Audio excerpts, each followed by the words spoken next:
Welcome back to We Got Goosebumps, a podcast dedicated to the landmark horror series for children. Travis. Always children. Written by R.L. Stine back in the 90s. I'm the creepy homeless man who lives under your school, Dylan.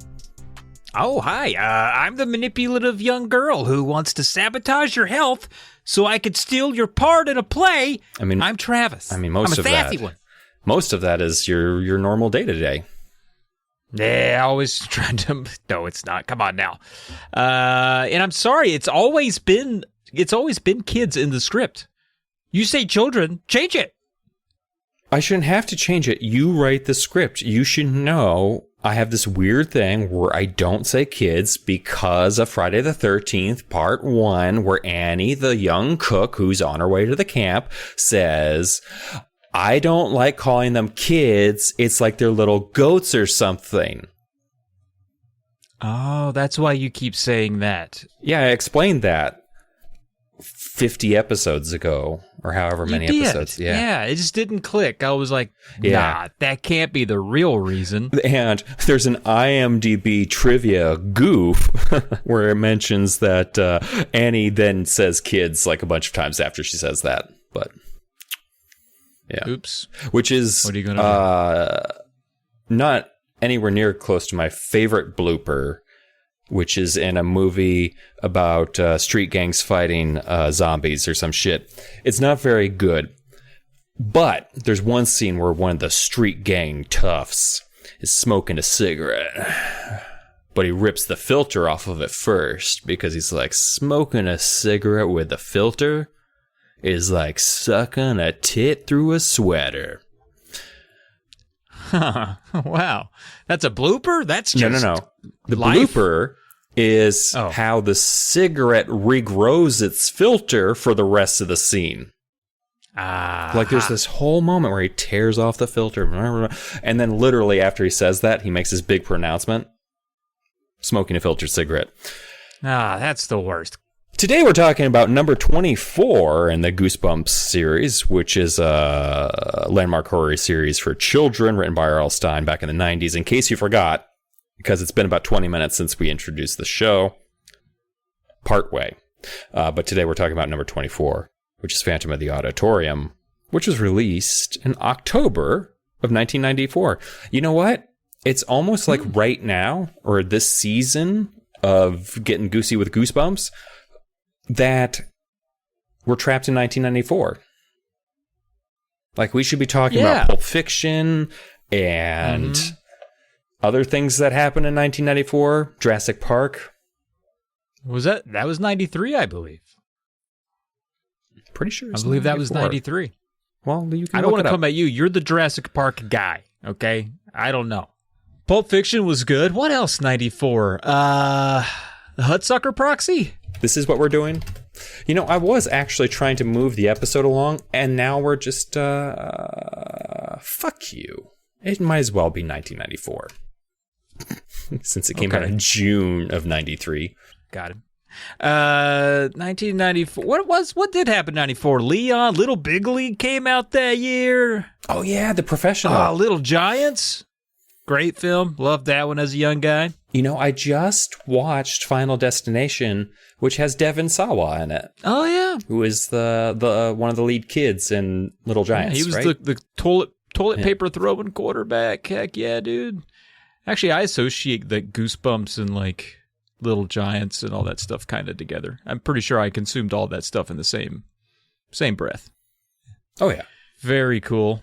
Yeah, October 94, dude. Good stuff. Did you ever, do you have any, were you in plays as a kid? I was only really in one play in the 5th grade, and I basically whined my way out of playing a part because as one of the unpopular children in the 5th grade, I was concerned about playing a character named Fagin, considering how close it sounds to a certain derogatory term. The 90s were rough. That was already being used at me as a small child in the Bronx. Yeah. Yeah, I could see that. So I was the narrator instead of Oliver Twist. And you had the voice you have now in 5th grade. What a great narrator you were. Exactly. 100%. This is how I talk. Just a grizzled 5th grader. You just smoke a whole pack of menthols, scoop up a plate of grits, and then get to it. To this day, I do know several of the songs from Oliver Twist, which has not benefited me. In fact, might have harmed me throughout the years, just because people get progressively more annoyed as I sing any of the songs. I think that's their in that problem. movie. I want to say that's their problem. You be you. I appreciate that, buddy. Yeah, for sure. I hope you still feel the same way when I suddenly belt out, Oliver, Oliver, never. This is a slow song. Never be fooled. You're crushing it. I was gonna let you go for a while, but we'll put a stop to it now. Oh, please don't. Cool. Yeah, I was. What about you, Travis? Were you a young thespian stagehand? I feel more like a stagehand at that point. Like you may hadn't had that confidence to be on the front of the stage. No. But as like, one of the kids who wore a black t-shirt and hid behind the curtains like a golem. It's weird as a kid. Yeah, I think I wanted to be a showman, and I didn't have it in me. I remember being in one play, and I had a very, very minor role. It was like a Cowboys versus Indians play. It was like a Western play. I don't remember what it was called, or even if it was a well-known one. A real play could have just been one that we wrote as kids. But I had just some weird thing that the 5th period social studies teacher wrote that's just like, all right, this is my true story of my great uncle who was probably Davy Crockett. I'll be Davy Crockett. The rest of the children are going to be the Indians. The Sprockets. They called it Crockett and Sprocket. We all remember it.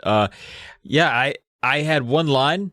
Somebody shot me and I went, ow. And then I just fell down like I'd been shot. But my thing was I sold it very well. Like I didn't break my fall or anything. I just fell straight back and smashed my head off the stage. Every rehearsal, crushed it. Did it for the real show. Everybody loved it. I'm pretty sure I suffered a concussion nearly every day after that. I think we know why you suddenly got dizzy and then fell over in a toilet once. Yeah, it was a good time.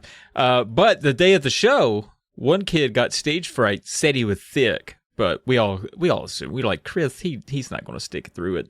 And I had to take his part, and he had way more lines than I did, but I had been an astute understudy and knew all of his lines, so I was able to step in that day and deliver, dude. Hell yeah. So did he say like, oh no, ow? Like how many more lines are we talking about? Because you had one word. Yeah. And a sage direction. He also had one word. He was a Native American gentleman who fulfilled the stereotype of introducing himself with how. So I said ow and how. Crushed it, dude. Hell yeah. I hate you so much. I feel like you set up this joke. Nope. Like the fact that it's just my life. Oh no. I will say, as a child, more of my connection was I loved the Phantom of the Opera as a design and concept. Like I loved the half mask and his face is horribly scarred underneath it, but he also is fucking dressed to the nines at the same time. Mm-hmm. Like that's pretty cool. Yeah. I've never watched a version of it that I enjoy watching. Like the Claude Rains version, even the Lon Chaney version from like 28, I think. Like great makeup and stuff. But in that one, he doesn't even have the cool mask. He just looks gnarly. He looks like Jason Voorhees went to the opera, basically. Like that's the look that they were going like for. Like Steve Buscemi went to the opera. Honestly, not that far. Hold on, give me a second. You're going to see this and you're going to be like, oh no. Lon Chaney, Phantom of the Opera. Man, just watched Fargo again the other day. Buscemi, dude, what a treasure. Here's Lon Chaney's Phantom. Oh yeah. Oh wow. Yeah. Huh. It does look familiar. I'm pretty sure he did the nose effect with like a piece of tape. He did the Office Scotch tape but as for a movie, just taking a piece of Scotch tape and doing that. Wow. It does look like Steve Buscemi meets Dwight Schrute meets... Or just Steve Buscemi, who's been dead for a couple of days. Like, he's been rotten. Right. There's a twinge of Karen Carpenter. Yeah, that's true. I can see it. But, so I always liked the design of it, and I'm pretty sure I loved the cover of this because of the fact that it was the Phantom with the mask on it and stuff. Because it looks cool. And I was also big into superheroes, so it's kind of like a, horror version of a superhero. Yeah, it's true. Yeah, I gotta admit, dude, I've never actually seen Phantom of the Opera. Never consumed it in any way. I know that makes me a loser, but I'd like to. I mean, I haven't seen the musical in any shape or form. Okay, so.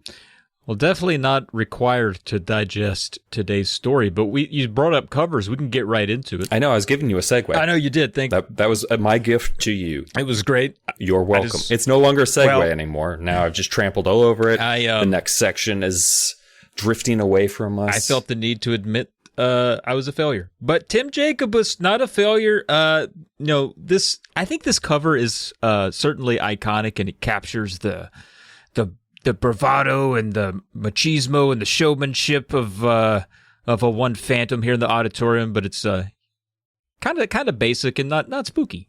Well, let's be honest here. Not that it has to be. Neither was the book. Yeah, no, good call. The book is just a good mystery caper. Yeah. So yeah, we'll get into it. But sure. I feel like the cover is actually pretty accurate, and I have a soft spot for it. I know it. I see what you're saying, but to me, like you put a masked man on the front of the cover, and like his torn cape and his crazy hair, which is not that often from my normal bed head, to be honest with you. That is how I roll out of bed in the morning, is just with that hair. But also, I'm pretty sure the hair's supposed to be orange, but like he's a fiery rated. Oh, interesting. Well, I think. Well, it says he's out to stop the show for good. Ooh, I do think that this, we haven't really talked about the title. I don't think we've ever really had to or needed to, but there is something about an auditorium, especially, I don't know how your school was set up, but for us, and I'm thinking like early middle school, because our middle school and high school were attached to a real small podunk town, right? They made the most out of a parking lot if they could. They didn't separate a ton of schools. So when I was like in 6th, 7th grade, we would have to go over to the high school when we had to go do something for an auditorium, into the high school auditorium. And it was from like the 50s, and it hadn't really been renovated. And it did have like a creepy aura about it. And there's always something about the high school auditorium that I found a little weird and a little creepy. So growing up, this book always kind of intrigued me because I was like, yeah, auditoriums are spooky. It's funny that you said all of that, because same thing for my school in the middle of the Bronx. Oh, really? Okay. My middle school had an underground tunnel that connected to the high school because the middle school didn't have a gym or auditorium. So same deal. When we went to gym class, or if we had an auditorium thing that required the whole school, usually if it's just like the class, if they want to talk to all the 8th graders, lunchroom. Right. But if there was something that had a presentation or people coming over, we went to the big old, worn down Truman High School auditorium. Yeah. Also, we got most of the day off of school once because someone called in a bomb threat to the high school, but since 2 middle schools, because we weren't the only middle school, way. It was MS 180 181 and MS 180. Both were joined up to I'm pretty sure it's Truman was the name of the high school, but because they were connected, the bomb threat technically applied to the 2 schools that didn't get the bomb threat. So for like 4 or 5 hours, middle school students were just chilling outside the school, shooting dice or whatever we did in those days, because there was literally nothing to do until the police searched the high school. Wow. That's crazy. Yeah. Good day. That was a great day. And you had tunnels connecting them, so you almost had this book in real life. Basically. Yeah. Interesting. Well, I think that's enough. But then when I went to high school, because I moved back down south, the school I went to was built in like 1992, so the auditorium was actually very new. Yeah, nothing spooky it had about like that. stadium seating with like almost like movie theater seats. Oh. So it was very nice, actually. Yeah. Very cool. Well, look at you over there bragging about your fucking fancy school. The high school that I went to still stands, still from the 50s. Nothing has changed. Sad. Okay, well, Tim Jacobs did a pretty good job there, I think. It's a lot of cloth, a lot of fabric. Good work. Oh, yeah. Good work on that. But then Brandon Dorman comes back in 2011 to the 2011 re-release thing and does his cover. And I don't know what I think about it. I'm not a fan. It's too bright, for starters. True. There's something about the guy's face. It's like it doesn't look like a young person. That looks like a pro wrestler. Yeah. And the purple, it's very shimmery. It looks like one of Prince's capes. It does. Like, this doesn't look like some phantom. This looks like Prince stopped by the school. It does. Yeah. I guess he would be a phantom at this point. Look at him go.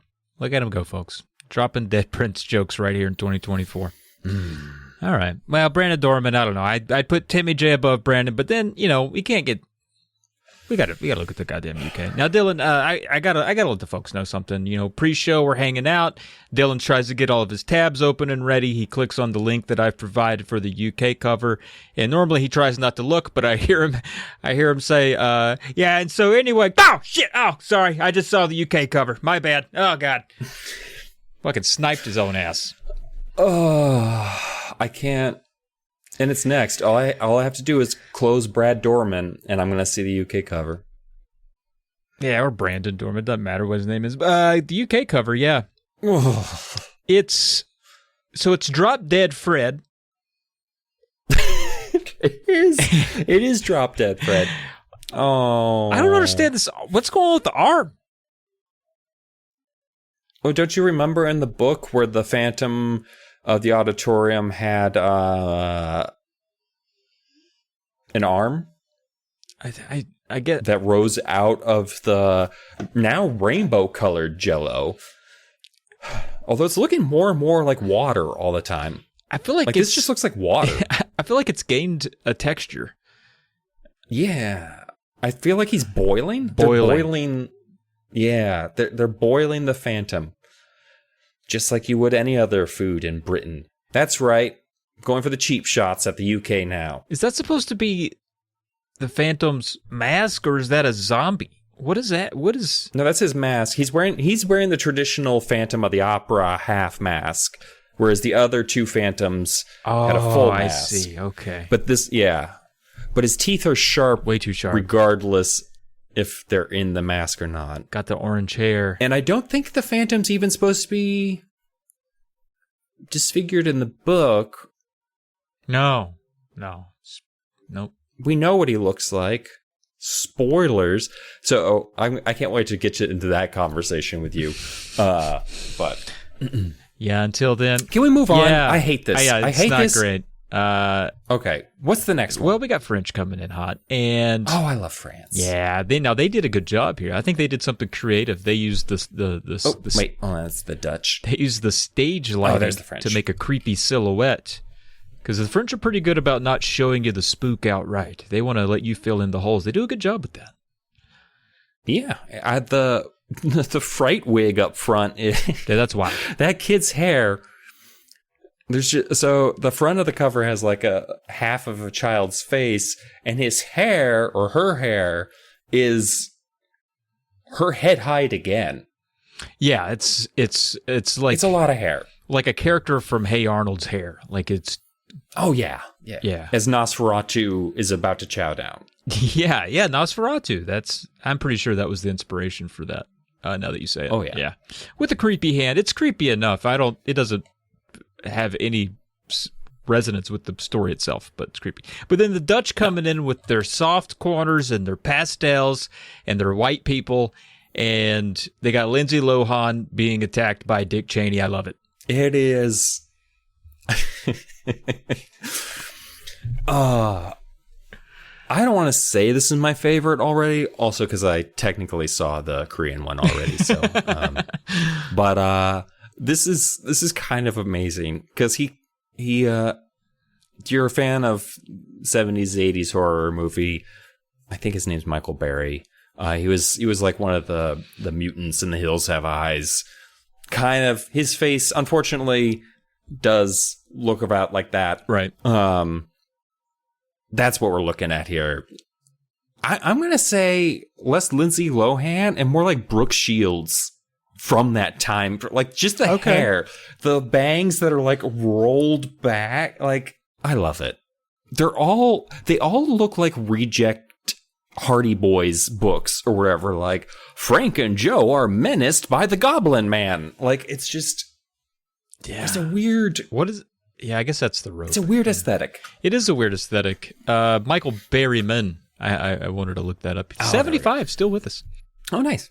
But yeah, Brooke Shields, perfect. Also, she's not looking at him. I don't know what she is afraid of, but it's not of the creepy man coming in from the west.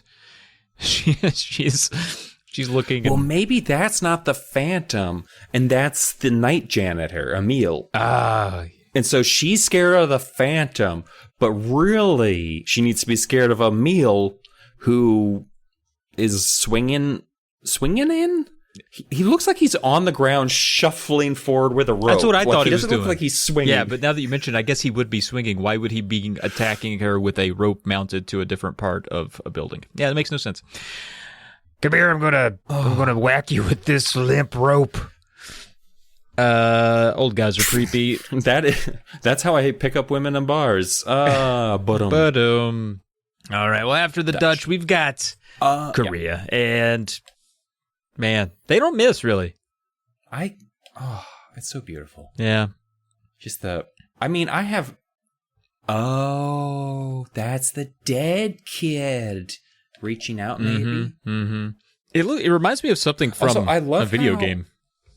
I can't place what game. Just all those pointy teeth. Oh, yeah. Definitely has a kind of Babadook-ish. Because, there's this... Yeah, the Phantom is just the whole goddamn cover. And then you see what's the trap door near the bottom with just a pale white hand coming out of it. Like the hand of a child that's died. Yeah. In a stage. It's true. It's creepy. It doesn't, I don't know. I guess it's appropriate for the book, a little over the top. I think in the end, I do like it the most, Korea. Then I'd put Timmy J in second, but I can't, it's hard to replace Timmy J because I do think that this cover is somewhat iconic for the series for whatever reason. I don't know, it really sticks out as a memorable one. Maybe for its simplicity. I think it's just a memorable cover. Yeah. I enjoy it. This is one where I might actually go Tim Jacobus route because while I love the Korean one, it's so far away from the plot of the story that it kind of lost me this time. Like, it's a great cover, but it's like so far removed from the story. Yeah, nobody has spiky evil demon teeth or a top hat. Mm-hmm. It's almost like they took a literal approach to Phantom, whereas, you know, and I'm sure Phantom of the Opera is a worldwide thing, but here, when you hear Phantom of the blank, you think of disfigured dude in opera clothes with half his face gone or something. Like, that's just kind of like, that's in our pop culture. This looks like a fucking ghost wearing a top hat. It does look like the Babadook. So, I think there might be a little cultural, Well, yeah, I'm going to actually, for the first time ever, sure, I think, say Tim Jacobus is my favorite. I don't think that's the first time. And I love Tim Jacobus, but it's usually there's something funky out there that I like. True. But, this time I'm going to give it to Tim. All right, now that we're done with the cover talk, let's get I can't. I gave myself no segue space. I'm just going to, chapter one, we're going to jump into it just like the book did, because the character whose name is girl age 12? It's not. It's Brooke. Brookie. That's what Zeke kept calling her. Also, Zeke is a name that I just 100% associate with Far Side cartoons. Oh, really? Because it's always like a farmer named Zeke. Yeah. I was going to say, it's always an Amish guy for me. Oh, yeah, that's a good point. Yeah. So we're introduced to basically everything in one of them opening paragraphs that R.L. Stine likes to do occasionally, where it's just like, hey, you want to know why all my friends are skeletons on the cover of this book? Let me tell you about this camera we found one day.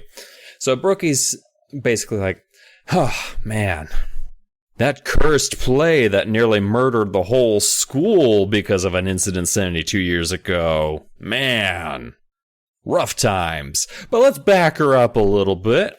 My name's Brooke Rogers, and my best friend's name is Zeke. So Brooke and Zeke are best friends. Known each other for years, did a couple bowl-ins, knocked over some 9 pins, some 10 pins, whatever you call it, depending on whatever, yardsticks, bouncing betties. Like, I don't know regional bowling terms for everyone. I think in New England it's 9 pins. Up in Tirana, it's like, boodles and bandits or something. But I've completely lost my train of thought again. I don't know how that happened. So they met while bowling. They've been friends ever since. They're both big on the horror, both super tight. So they joke around a lot.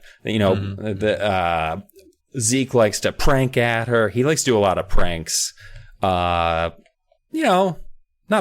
the worst ones. Right. Honestly. Not the prankiest compared kid to we've the met. Burn down the mailman's house Right. prank. Right. Which isn't a prank. No, that's a crime. But more just kind of like jump out of a closet and be like, boo, I'm your dead mom. That kind of like, that's funny. Yeah. Brooke and Zeke meet up at school. Zeke's wicked excited because, as previously mentioned, they're all big fans of horror. They love the scare movies. He knows about a creature feature, triple feature, actually over at the local Cineplex. One of them's even going to be in 3D, and they're of the age where they're not aware that doesn't mean it's any good. Probably just going to be bad, but in a fun way. And there's this kind of thing going out throughout the movie where Brooke is just like, oh man, Zeke is such a chicken shit little motherfucker. He's cracking jokes right now because he's so scared that he's probably dying literally inside just from like the anxiety. But me, I'm pretty cool about things. I'm not scared. Everything's cool. I think there's one point towards the end where she's like, now I'm scared. But throughout most of the book, she's like, I'm pretty, it's not that big of a deal. Then there's this kind of back and forth where we find out that Zeke has a shithead brother who's always grounded, who can't give them a ride. So I don't even know why this is mentioned, probably because they're padding out the chapter. But then Zeke is like, hey, aren't you excited about the cast list? And Brooke is like, the cast? Oh shit, the cast list for the Phantom. They rush on over to the bulletin board, and this is where we kind of get a little bit more about like realizing like, oh, they don't know about the curse or anything yet. They're just excited about this play called The Phantom. But when they get to the bulletin board, all these kids are like gathered around and everything, and they're checking like, oh my god, I got the part for lead farmer. Oh, I'm in theater tech because I have no social skills. Dylan, that's not nice. Come on now, Dylan. Come on now. I know. I don't know what's wrong with me tonight. It's all the cocaine. But then Brooke sees a note pinned to the board, and it just says, attention, Brooke Rogers, please report to Mr. Levy's office. You have been suspended from school. Which is a real fucking bummer note. Like, it's one thing to get rejected from a play, but to get suspended from school because your audition was so bad? Bum, bum, bum. Bum, fucking de-bumpity bum, for sure. She's like, oh no, did Mr. Levy, river was dry? You made that joke already probably. Find out she was the Brooke and Levy. Imagine that. Two water themed names. Boy, look at me getting sidetracked. I'm like Dylan. Mr. Levy, he Did he find out she was the one who let the gerbil loose in the teacher's lounge? Oh, no, I hope not. And she was real worried what her parents would say if she came home and was all suspended and whatnot. And the other kids were making fun of her and giggling like, ha, Brooke probably got suspended. For putting a gerbil in the teacher's lounge. Yeah, come on. Richard Gere. So, turns out, though, Zeke was pranking. It was a prank by Zeke. He had some wherewithal to have already gone over there, printed out a note using a printer from 1994, which we know, is slow and inaccessible. And but he manages to print this out and put this on the door. And it was right under the cast list. Big prank. And Brooke was like, "Oh, Zeke, wah!" And but then they look at the cast list, and it turns out Zeke and Brooke are the stars of the show. Zeke didn't believe it. He actually got the role of the Phantom. He's the guy in the whole ordeal. And he's a bit of a showman, sure, but it was pretty unexpected that he got the part. And then Brooke was cast as Esmeralda, whoever that was. And even Brooke is kind of like, I think Esmeralda talks to the Phantom some. I don't really know. But Tina Powell, this bitch 7th grader Tina, she really wanted that part. But Brooke got it.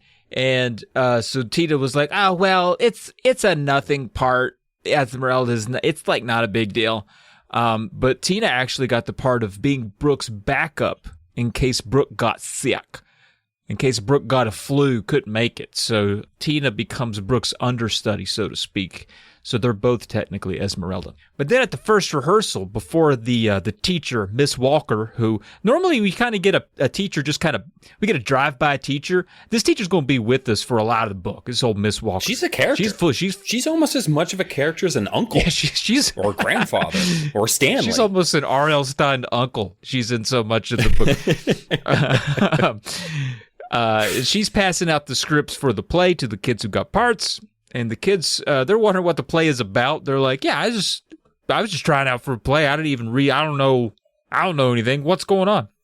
Yeah, how did they try out for this play exactly? Did they bring their own readings? And it's just like, I'm gonna read Jason's monologue from the season finale of season 1 of Power Rangers, where he tells Zordon that they're gonna defeat Rita. Okay.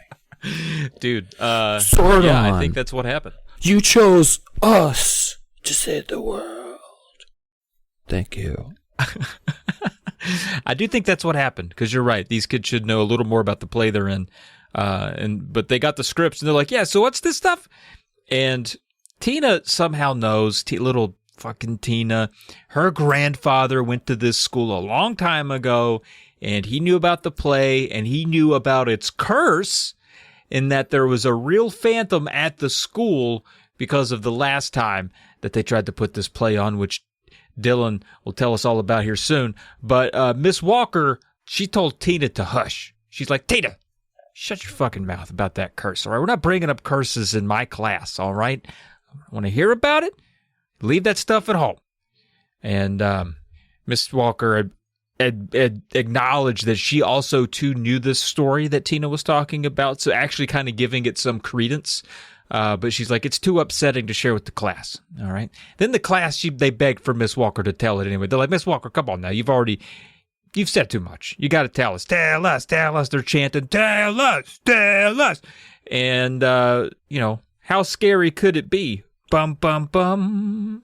Ms. Walker caves immediately. She wanted to tell that fucking story, dude. Oh, yeah. She was just like, "I can't let Tina tell this story. She's not going to do it any justice, that piece of shit." Exactly. Like, she's going to let the understudy tell a story? No way. I don't think so. No.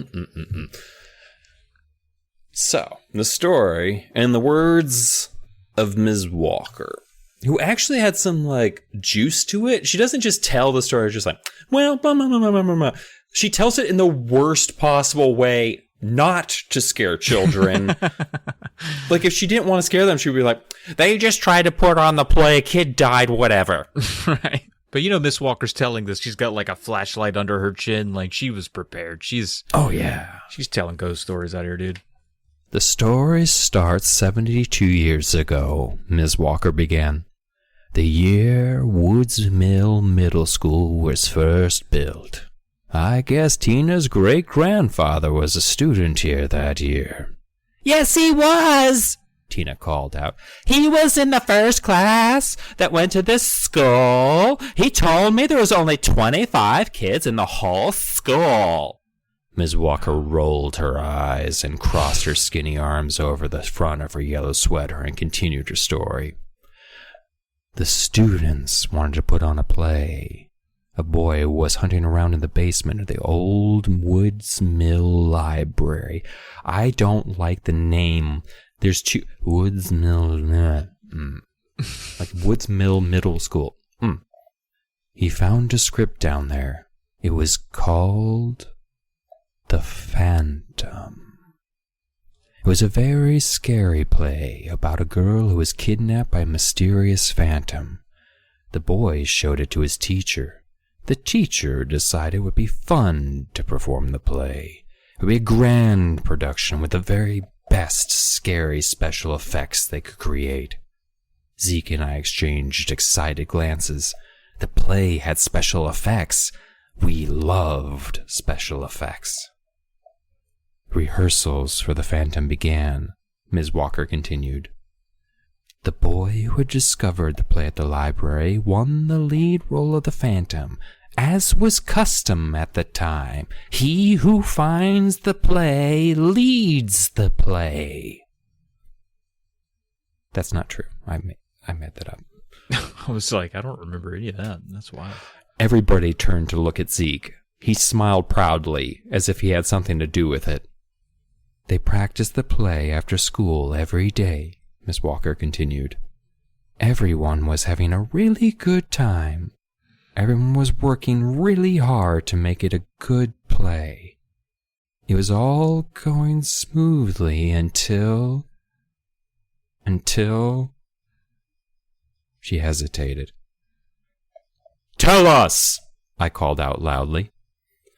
"Tell us! Tell us!" A few kids started chanting again. "I want you all to remember this is just a story," Miss Walker said again. "There's no proof that it ever happened." We all nodded. Miss Walker cleared her throat, then continued. On the night of the play, the kids were all in costume. Parents and friends filled the auditorium. This very auditorium. The kids were really excited, nervous. The teacher called them together to give them a pep talk. The play was about to start. But to everyone's surprise, the boy playing the Phantom was nowhere to be found. Miss Walker began pacing back and forth on the stage. She continued the story. They called to him. They looked for him backstage. But they couldn't find the Phantom, the star of the show. They spread out. They searched everywhere. But they couldn't find him. The boy had vanished. They searched for an hour, Miss Walker continued. Everyone was so upset, so frightened, especially the boy's parents. Finally, the teacher stepped out on stage to announce that the play could not go on. But before she could speak, a horrible scream rang out over the auditorium. Miss Walker stopped pacing. It was a frightening scream. People said it was like an animal howl. The teacher ran toward the sound. She called to the boy. But now there was only silence. A heavy silence. No more screams. Once again, the entire school was searched. But the boy was never found. Ms. Walker swallowed hard. We were all silent. No one even breathed. He was never seen again, she repeated. I guess you could say that the Phantom became a real phantom. he just disappeared. And the play was never performed. She stopped pacing and stared out at us. Her eyes moved from seat to seat. Weird, someone behind me murmured. Do you think it's true? I heard a boy whisper. And then, beside me, Corey Scar let out a gasp. Oh no! He cried, pointing to the side door. There he is! There's the Phantom! I turned, along with everyone else, and saw the hideous face of the Phantom grinning at us from the doorway. Bum, bum, bum. Nice read. Oh shit, the Phantom's face was twisted in an ugly grin. His bright red hair stood straight up on his head. One eyeball bulged out from its socket. Black stitches covered a deep scar that ran all the way down the side of his face. Boo! The Phantom yelled, bursting into the aisle. And it turns out it was Zeke. It was Zeke. He was the one wearing that mask there, and everyone realized it was Zeke. They all groaned. They were all like, "Ow!" and they booed at him. Boo, Zeke! Come on now. That's that. That's the end of that prank. And then Miss Walker's like, "Very funny, Zeke," and she rolled her eyes, and they moved on from all of that very quickly.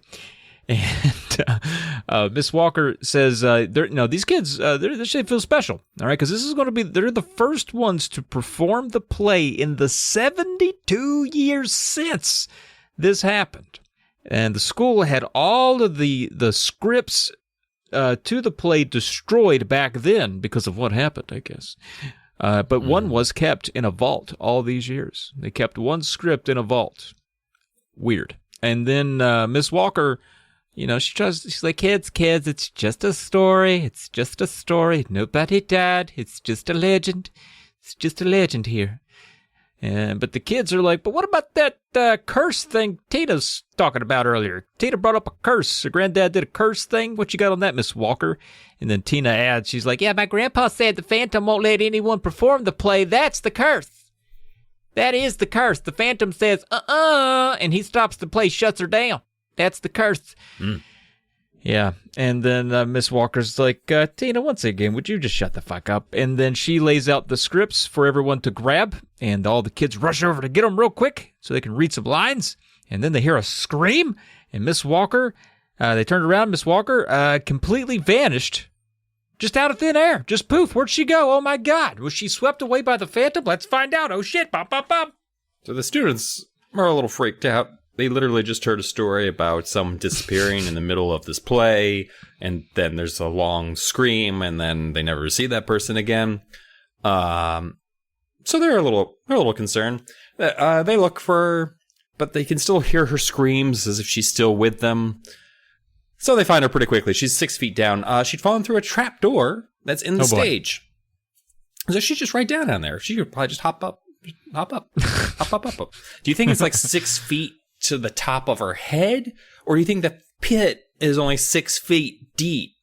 Because then they could reach down and pat her head.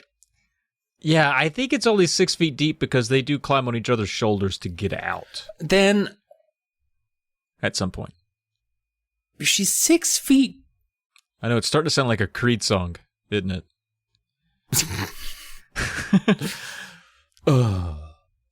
Anyway, this trapdoor is built for the first production of The Phantom, and this is the most unbelievable part of it for me. But with the lack of performance of The Phantom, they never used the trapdoor again, and in fact, people forgot that it even existed. Right. Like, man, if high school knew that it had a trapdoor, at the very least, it would be boarded up to avoid lawsuits. Right, yeah. It's how did that thing just exist for 70 plus years and no kids committed to any hijinks involving that lever and that door? That would be senior prank every year. The student body would still know about it. It'd be like, remember where they had the principal's horse inside the trapdoor? And then up to like, remember when they had the principal's wife in the trapdoor? Like, just senior prank after senior prank. Like, they have to know about it. But, it was specifically built for the play, obviously, so the Phantom could disappear and reappear in the middle of the scenes, and people were like, oh my goodness, it's witchcraft! Burn down the school! But they're really excited to get it. Even though Ms. Walker already proved it's completely unsafe since she plummeted through it just walking across the stage. Jesus Christ. This seems like... I feel like a kid could die. Yeah. As a result of this trapdoor. A child could die, theoretically. Who knows? I'm just saying it's a possibility that a child could die as a result of this trapdoor. So... It's literally all I thought about the whole book. Yeah. But Zeke's pretty excited because he's the only one who gets to use the trapdoor as the Phantom. And so he's obviously an obnoxious 12-year-old, and he's going to be like, I get to do the cool thing, and no one else does. Ha! But Miss Walker is like, you can't use it until I've made sure it's safe. And again, it's clearly not, since she just dropped through it. But I mean, there's some comedy there where your teacher is just falls in a hole. Oh yeah, like is talking to you and then just Looney Tunes music, whoop whoop, and then is gone. Yeah, and she didn't land on her head or neck. She landed somehow on her feet. Well, I mean, if she was on the trap door and just dropped out from under her, I was imagining like the hole, like it hadn't been raised all the way back up, and so the hole was there, and she just fell into that little 6-foot hole it leaves when it comes back up. Because you have to like take it the rest of the way up. Oh, that's even stupider then. Oh, but it is a platform, isn't it? Like a raise, because it has a mechanical platform. It's not just like a drop away floor. Yeah, like it can drop 6 feet, or it can drop all the way down into this tunnel. And when it comes back up, it stops at 6 feet. And you have to be at the top to bring it up the rest of the way. That was the way I understood how it worked. The engineering was actually pretty well described for a kid's book. Like, it was pretty good, easy to follow. I have a hard time explaining it to you now, but R.L. Stine killed it. Let's talk about this play. And by that, I mean, let's talk about the actual play. In the words of the characters, I'm going to take on the role of Brooke. Oh, Brooke Shields! Oh, that makes me seem cleverer if I hadn't clearly known the character's name was Brooke when I said that. It's just now clicking for me. I think it's pretty clever. Oh, we need to... Yeah. But leave this in so people know I'm not clever. Okay. Anyway, this is Brooke. It took more than an hour to read through the play. The Phantom was really scary. And by the Phantom, she means the play, not the character. I won't continue to do that through this because it'll take forever. It was about a man named Carlo, who owns a very old theater where plays and concerts are performed. Carlo thinks his theater is haunted. It turns out there really is a phantom living in the basement. His face is scarred. He looks like a monster, so he wears a mask. But Carlo's daughter, Esmeralda, falls in love with the phantom. She plans to run away with him, but her handsome boyfriend Eric finds out. Eric is in love with Esmeralda. He tracks down the phantom in his secret home in a dark passage far beneath the theater. They fight. And Eric kills the Phantom. Hold on, I want to do the whole thing in this kind of... Because all the sentences are this really choppy kind of like... Okay. Staccatic, yeah. It took more than an hour to read through the play. The Phantom was really scary. It was about a man named Carlo who owns a very old theater where plays and concerts are performed. Carlo thinks his theater is haunted. It turns out there really is a phantom living in the basement. His face is scarred. He looks like a monster, so he wears a mask. But Carlo's daughter, Esmeralda, falls in love with the phantom. She plans to run away with him, but her handsome boyfriend Eric finds out. Eric is in love with Esmeralda. He tracks down the phantom in his secret home in a dark passage far beneath the theater. They fight, and Eric kills the phantom. This breaks Esmeralda's heart. She runs away, never to be seen again, and the phantom survives as a ghost. He will haunt the theater forever. Pretty dramatic, huh? Yeah, well, the way you recited it was dramatic, Brooke. So after class, Zeke is, if you haven't picked up on this by now, the troublemaker of the two children, and tells Brooke, yo, let's hang back after everybody else boot scooting boogies out of here, and then we could go fuck up that trap door. What's the worst that could happen?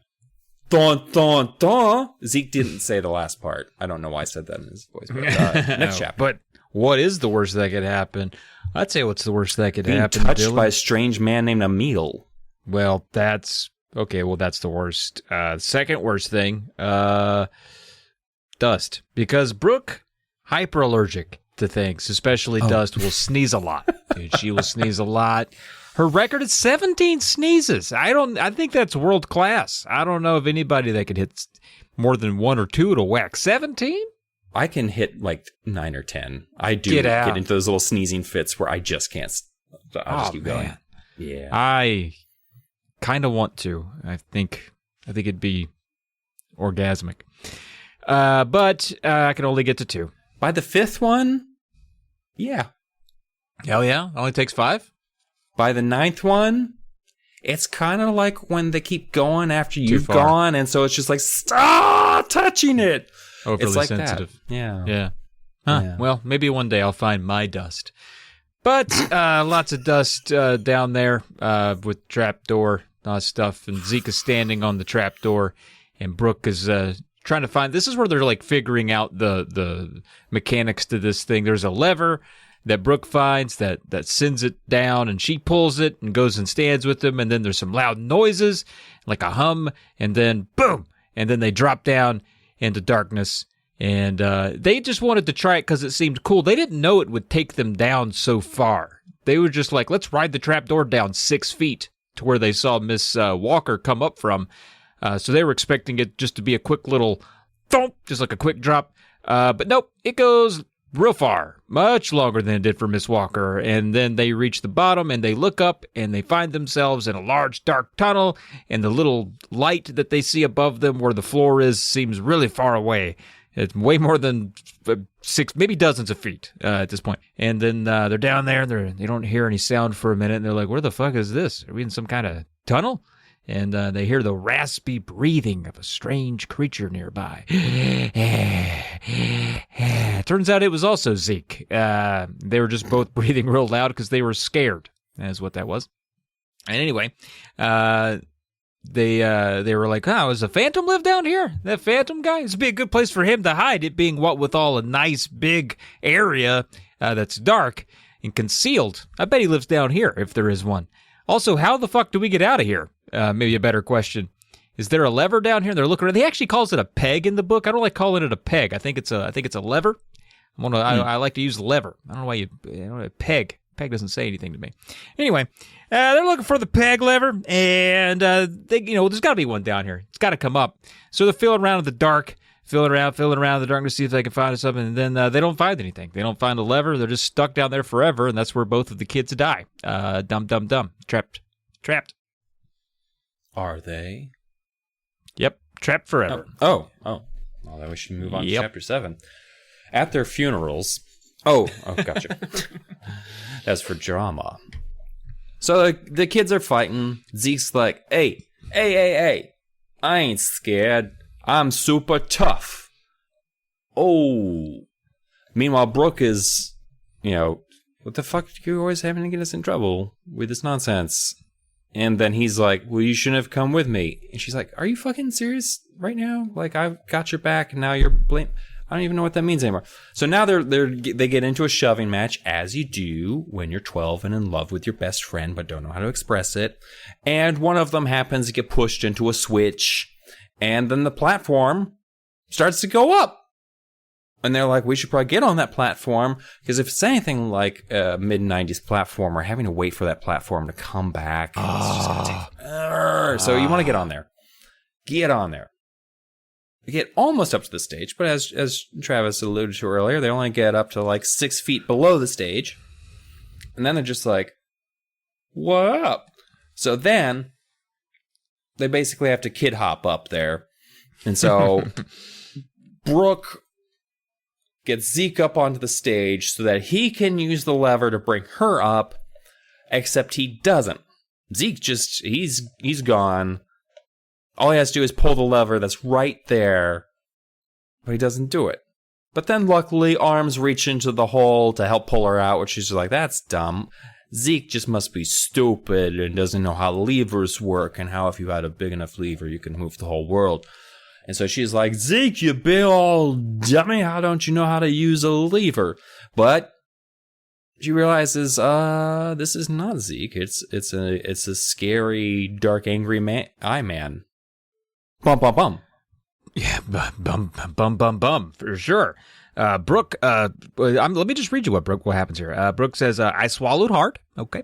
A strange little man stared back at me, an angry scowl on his face. He wore baggy gray pants and a loose-fitting gray shirt, torn at the collar. His thick white hair fell wild and unbrushed over his forehead like a floor mop. He had a deep purple scar down the side of his face, nearly as long as the scar on Zeke's creature mask. Interesting. I could see that he was old, but he was tiny, no bigger than a kid. He stood only an inch or two taller than Zeke. Maybe insinuating he would be hard to distinguish from a kid if he were the Phantom. You see the seeds being planted here. As he squinted at me with his strange gray eyes, his face twisted into an ugly frown. He looks like a phantom. The frightening thought flashed through my mind. Who are you? I stammered. I'm Emil, the night janitor, the man rasped. Where's my friend Zeke? I demanded in a shrill, frightened voice. Where's my friend Zeke? And Zeke then calls out from behind her, and he's like, he's looking all sheepish. He's got his hands in his pockets. He's like, hey, I'm over here. I was kind of hiding because was just there's a strange man up here. And anyway, Zeke and Brooke tell the janitor, they're like, well, we're here because we had a rehearsal, and then I left my jacket, and I had to come back for it, and so we came back for her jacket to get her. Did you find your jacket, Brooke? Good. Yeah, we just came back to find her jacket. We weren't up to nothing. And then Emil here, he says, how do you kids know about the trap door? And they're like, oh, Miss Walker, our theater teacher showed us where it was.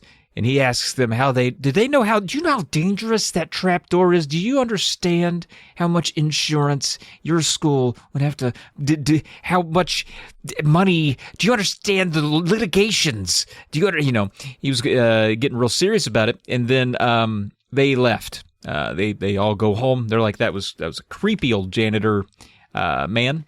And he scared us. I don't know why he was lurking around and stalking us. And so later that night on the phone, Brooke and Zeke call each other, and Zeke's acting all tough. He's like, yeah, I probably could whip that guy's ass. Yeah, I probably could.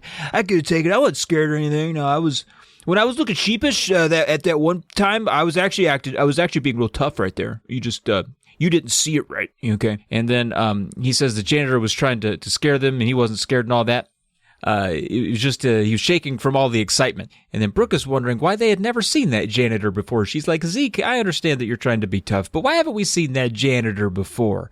And I guess one explanation could be, well, it's the night janitor. He clearly said that, and you've never been in the school at night. So that could have been a reason. They don't bring that up, but I was thinking that while reading it. But Zeke tells her it's because obviously he's the goddamn Phantom, Brooke. Come on. Doesn't it make sense? And then she thinks that's ludicrous, and she hangs up on him because he's clearly just kind of pushing her buttons. Well, the next morning, Brooke tells her 7-year-old brother, Jeremy. She's got an inquisitive little brother, Jeremy. He wants to know all about the play. He's not too into the scary stuff, but she tells him, it's not as scary as Friday the 13th, which is good that he knows that. It's wild that he has seen that already, but she's like, it's not as scary as that, but the play does have a fun surprise in it, Jeremy. And because he scares easy, so she didn't tell him that what the surprise was. She said he saw Poltergeist once. He had nightmares for 3 weeks. I mean, come on, who's showing a little boy Poltergeist? It's a pretty gentle horror. You think so? Yeah, there's a couple visual things that are pretty freaky. Yeah, maybe only for 8 and up. Yeah. But anyway, yeah. He's got a good catalog already building up of horror movies at age 7. But Brooke finds a new kid.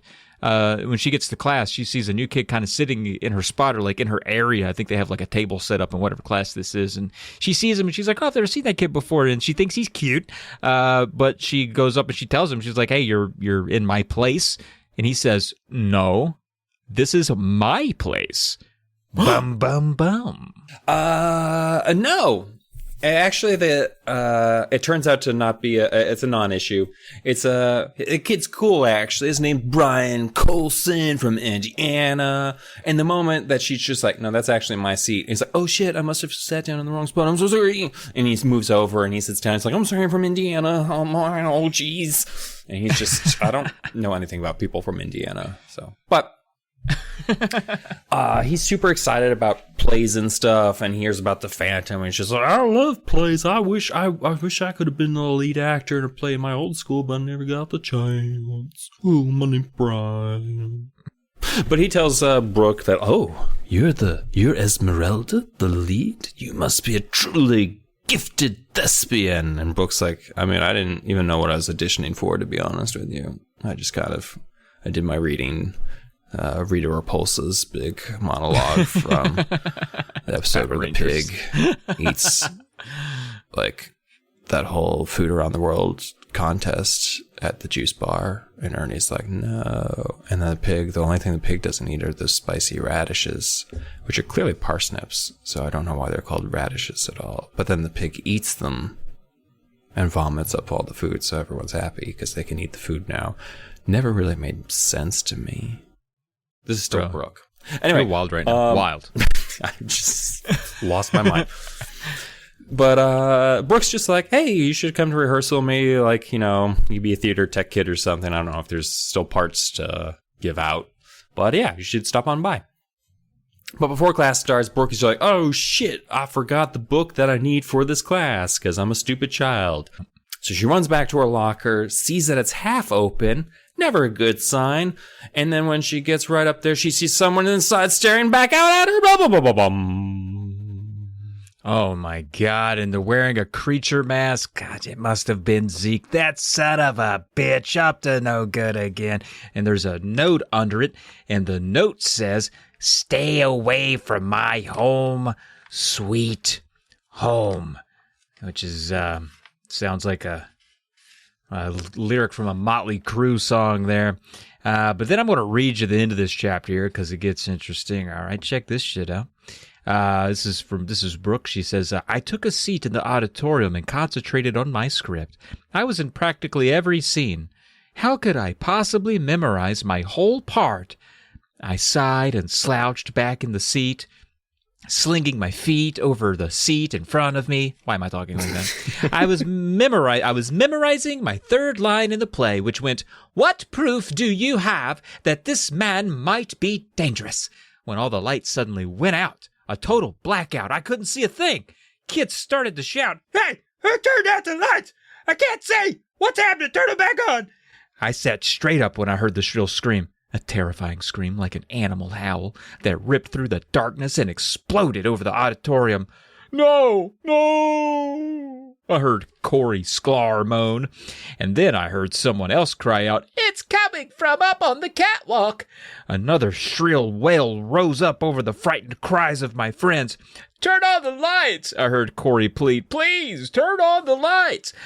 Other frightened voices called out, who is screaming?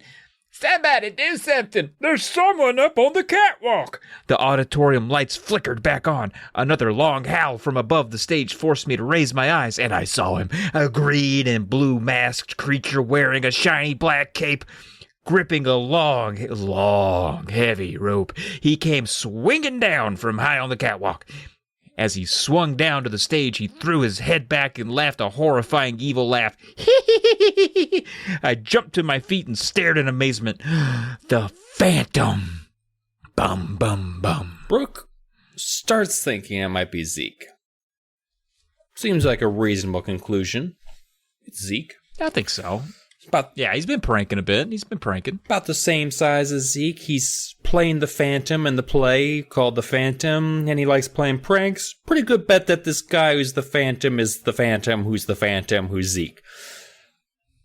So she's like, yeah, probably not the old guy. That's ridiculous. No, not the old man who's hiding in the shadows to touch children. Because why else does he live in a school? Spoilers. It's like those dwarves that live in the middle of a zoo, but they hate people. but they also eat Yeah. people. Think about For a second, that. I thought you were describing something real, and then I was like, oh, no, that's from a Steintingler's different- 2. But Steintinglers, yeah. Part 1. I was like, I do know about the little men in zoos. Oh, wait, no, I don't. That's ridiculous. That can't be real. But, so Brooke's just like, yo, Zeke! But the Phantom doesn't respond because you know what? He's committed. Zeke believes in kayfabe. Never breaks. Never breaks. If he's in the costume, he's the Phantom. Don't talk to him like he's Zeke. Mm-hmm. Ms. Walker's, she knows a narc when she sees one. She knows a snitch when she sees one. So she goes up to Brooke and she's like, hey, you think that was really Zeke over there? And Brooke's just like, shit. I mean, come on, Ms. Walker. Do you really need a snitch here? Like, he's dressed like the Phantom, same child size as Zeke.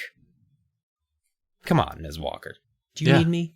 And Zeke got the role of the Phantom, like, yeah. But Zeke ignores her and then jumps down a trapdoor, which is completely, that kind of spoils the effect if you see him do it. But, yeah. doesn't respond, just boogies out of there. Zeke's nowhere. So they're just like, oh, God, this kid. Ms. Walker is ripshit. Like, oh, yeah.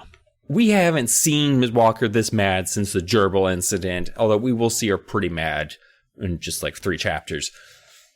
But then we hear the trapdoor coming back up, and Ms. Walker's just like, oh, this motherfucker just made a mistake because that trapdoor only goes one direction. Toward my fist. Ms. Walker's not known for her one-liners, to be honest with you. But she's ready up there. She's going to give him a what for, a 1-2, play some chin music, 5 across the eyes, whatever you do to kids when they're bad. You can tell this is a bad episode. But then the trapdoor rises to the just below, to the launching setting. Mm-hmm. Brooke is peering around. She's like, oh shit, Zeke's in trouble. They look down into the trapdoor pit and bump, bump, bump. Empty. Empty. Goddamned empty. No one is in there. And then Brooke questions, is this something Zeke would he do this? Yes. But who else could it be? Of course Zeke would. I guess he would.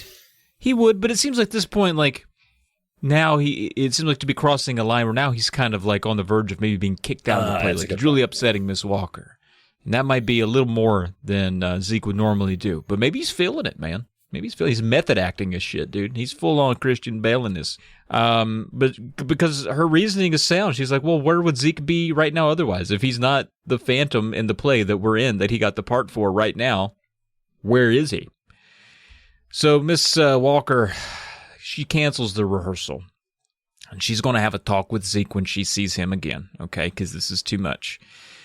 And so Brooke heads home, and along the way, somewhere, she runs into Zeke and his mom getting out of their car. It looked like he had just gotten back from somewhere or heading somewhere there. And Zeke is like, what are you doing out here? Why did rehearsal cut out early or something?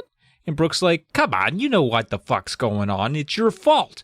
And she's like, and you better look out because Miss Walker's upset. She wants to have a talk with you about what you did. And Zeke is like, what did I do? I wasn't even there. And Miss Walker knew I wouldn't be there because I told her this morning that I had a dentist appointment and that I would not be there. And Brooke's like, well, you seem awfully convincing about this, Zeke, but I have to believe it was you. And I'm going to read you a little bit here. He says, no, I told her I had a dentist appointment. I gaped at him in shock. My mouth dropped open. What's your problem, Brooke? He demanded. It was only a checkup. I like that was his follow-up. Like, she's disappointed that he went to the dentist is what he thinks. He's like, what? I went for a little checkup. I can't, I'm addicted to the dentist. I just needed one little checkup. I just went in there for a little bit of a checkup. But she goes, you really weren't at school? And he shook his head. He's like, no way. Then who is the Phantom? I asked. A strange smile spread over Zeke's face. It was you, I cried angrily. You did your phantom act and then you went to your dentist appointment, didn't you, Zeke? Didn't you? He only laughed. He wouldn't answer. And I think Zeke's doing that a little bit because he's wants to believe that the phantom is real. Oh, yeah. And if he's not smiling because he's guilty. Also, if he could make her think that he did it without actually having to do the work to do it, why not? Mm-hmm. Yeah, true. But hopefully he can convince Miss Walker otherwise. Let's see how it plays out. Now, Brian, this new kid, he asks Brooke about Zeke. And he's like, do you think? This is my Brian voice suddenly. We've had several voices tonight. None of them are consistent. Sorry, everyone. But Brian's like, do you think Zeke was a phantom, Brooke?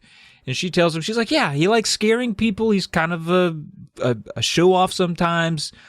And I don't know. It just seems like something Zeke would do. But I'll tell you right now, I'm not that easy to scare. Okay, so he's going to have to try harder if he's trying to get one over on me. Well, come rehearsal.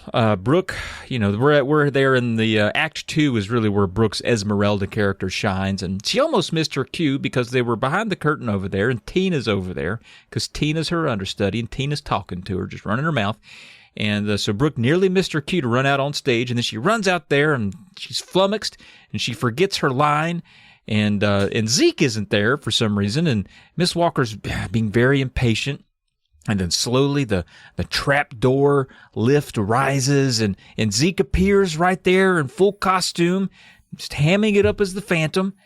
And the Phantom strolls toward Brooke, and then her mind goes blank. She completely forgets her lines. And then the Phantom shakes her shoulders, but he shakes way too hard, harder than he should even if he were just acting or playing, and says, "Go away," in a harsh whisper. And Brooke looks out to the auditorium and sees Zeke waving back. Zeke's supposed to be the Phantom. Who's this man shaking Brooke? Dum, dum, dum. So that's a bad sign. It usually means, I feel like a psychotic break, that Brooke has lost her mind and she sees her oh, no, wait. It's a different person in the mask. And he's still giving Brooke the old shaky shake. And he's just like, stay away from me and my sweet home. And just leaps off the stage and runs out of the auditorium.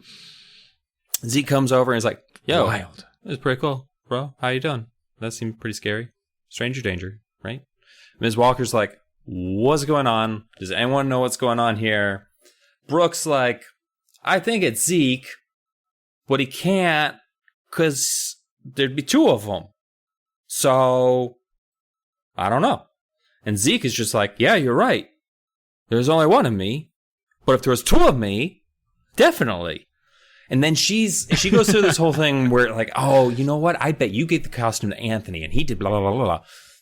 And Zeke's just like, man, I wish I had given it to my friend Anthony. That would have been a great idea.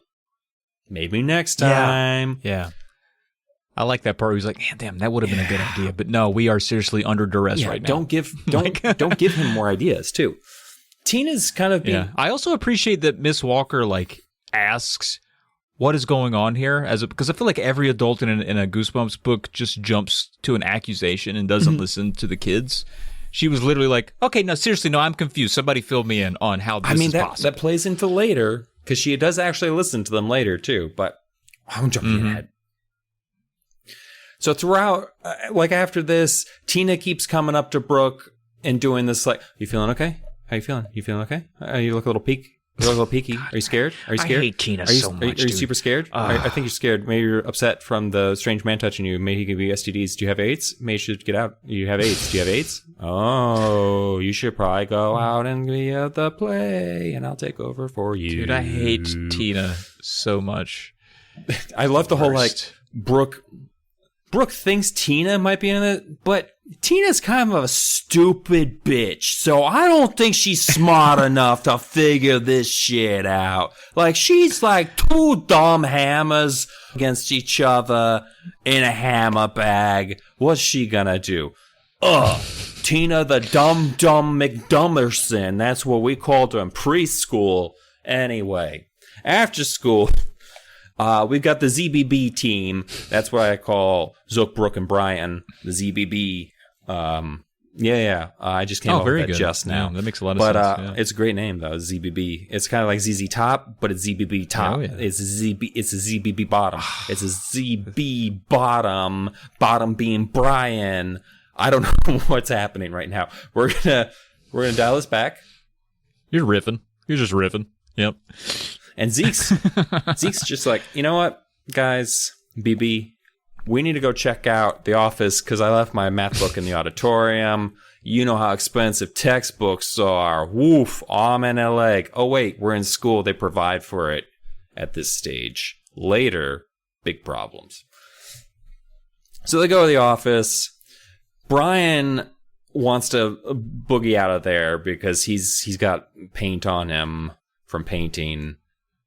So he does that. Not suspicious at all.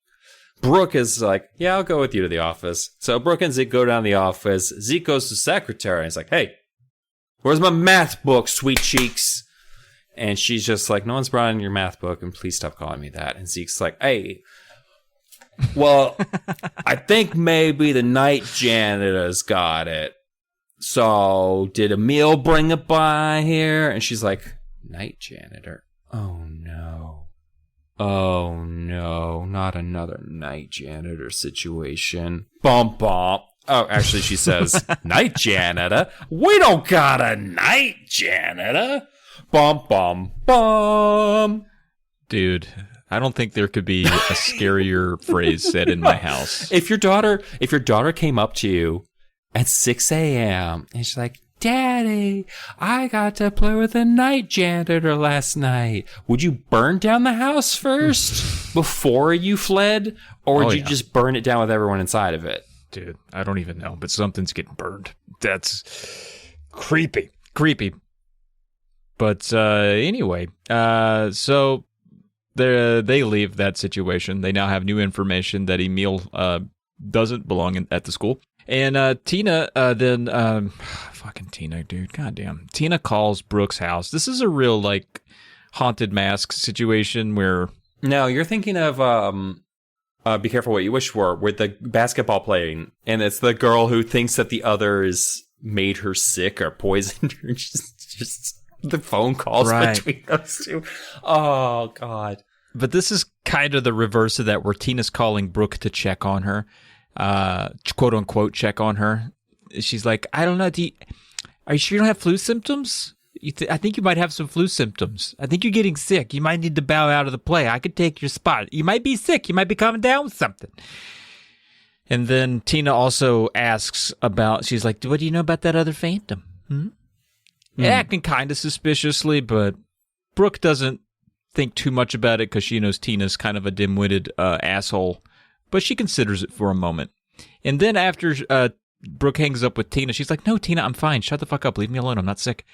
Zeke calls Brooke on the telephone there, and Zeke's hot. He's like, Brooke, Emil's got to be the Phantom, right?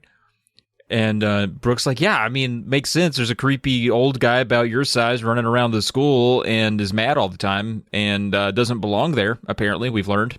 We got to tell Miss Walker tomorrow about this. And so he's like, good idea. And so they go to school the next day. They're prepared to tell Miss Walker, and she outright just does not buy it. She's like, guys, and they tell her the whole story. They give her some a good amount of information, catch her up on their big progress so far in piecing this together. And all she responds with is, kids, I'm sorry. I shouldn't have told you the story about the Phantom. I'm giving you kids bad dreams. And I'm so sorry, which is so deflating to these kids. They're like, no, we're not having bad dreams. This is happening to us. So they're like, well, fuck, she didn't buy it. We're gonna have to prove it. We're gonna have to prove it. This is what we got to do. All right. So Zeke, Brian, and Brooke get together, and they're like, we're gonna have to break into the school. All right. After all, what's gonna happen? No, there's not gonna be a night janitor there to catch us, right? We'll have free range in there. We can do whatever we want. And Brian's a little reluctant. He's like, well, I don't know, guys. I mean, I've only been here for a couple weeks. I don't know if getting a felony breaking and entering charge here would be a good idea. I don't know. I might hang back. And they're like, no, you're coming. And he's like, all right, fine. So he comes too. And so they get to the school, and they're running around. They're trying all the doors. None of the doors are working. Zeke spots a window. He's going to climb through. He climbs through, pulls all the kids up. I think it's like a biology lab or something like that. And then they start sneaking around, being very quiet, because they don't want to startle the Phantom. Right? They ain't trying to get Phantom shivved here in the dark. So they're keeping all the lights off, and they're tippy-toeing through the school, creeping around. And then they hear a footstep. And like, was that one of our footsteps? They hear another footstep, and they're like, oh shit, that wasn't one of our footsteps. Then they hear the floor creak, and they realize they're not alone. Bum, bum, bum. Who's there? I called, but my voice caught in my throat. Is anybody up there? Zeke called to the stage. No reply. Another footstep. Brian took a step back. He grabbed the back of a seat and held on. He's back there, Zeke said, leaning close to me, his eyes excited. I know he's back there. Where? I demanded, choking out the word. It was hard to talk with my heart in my throat.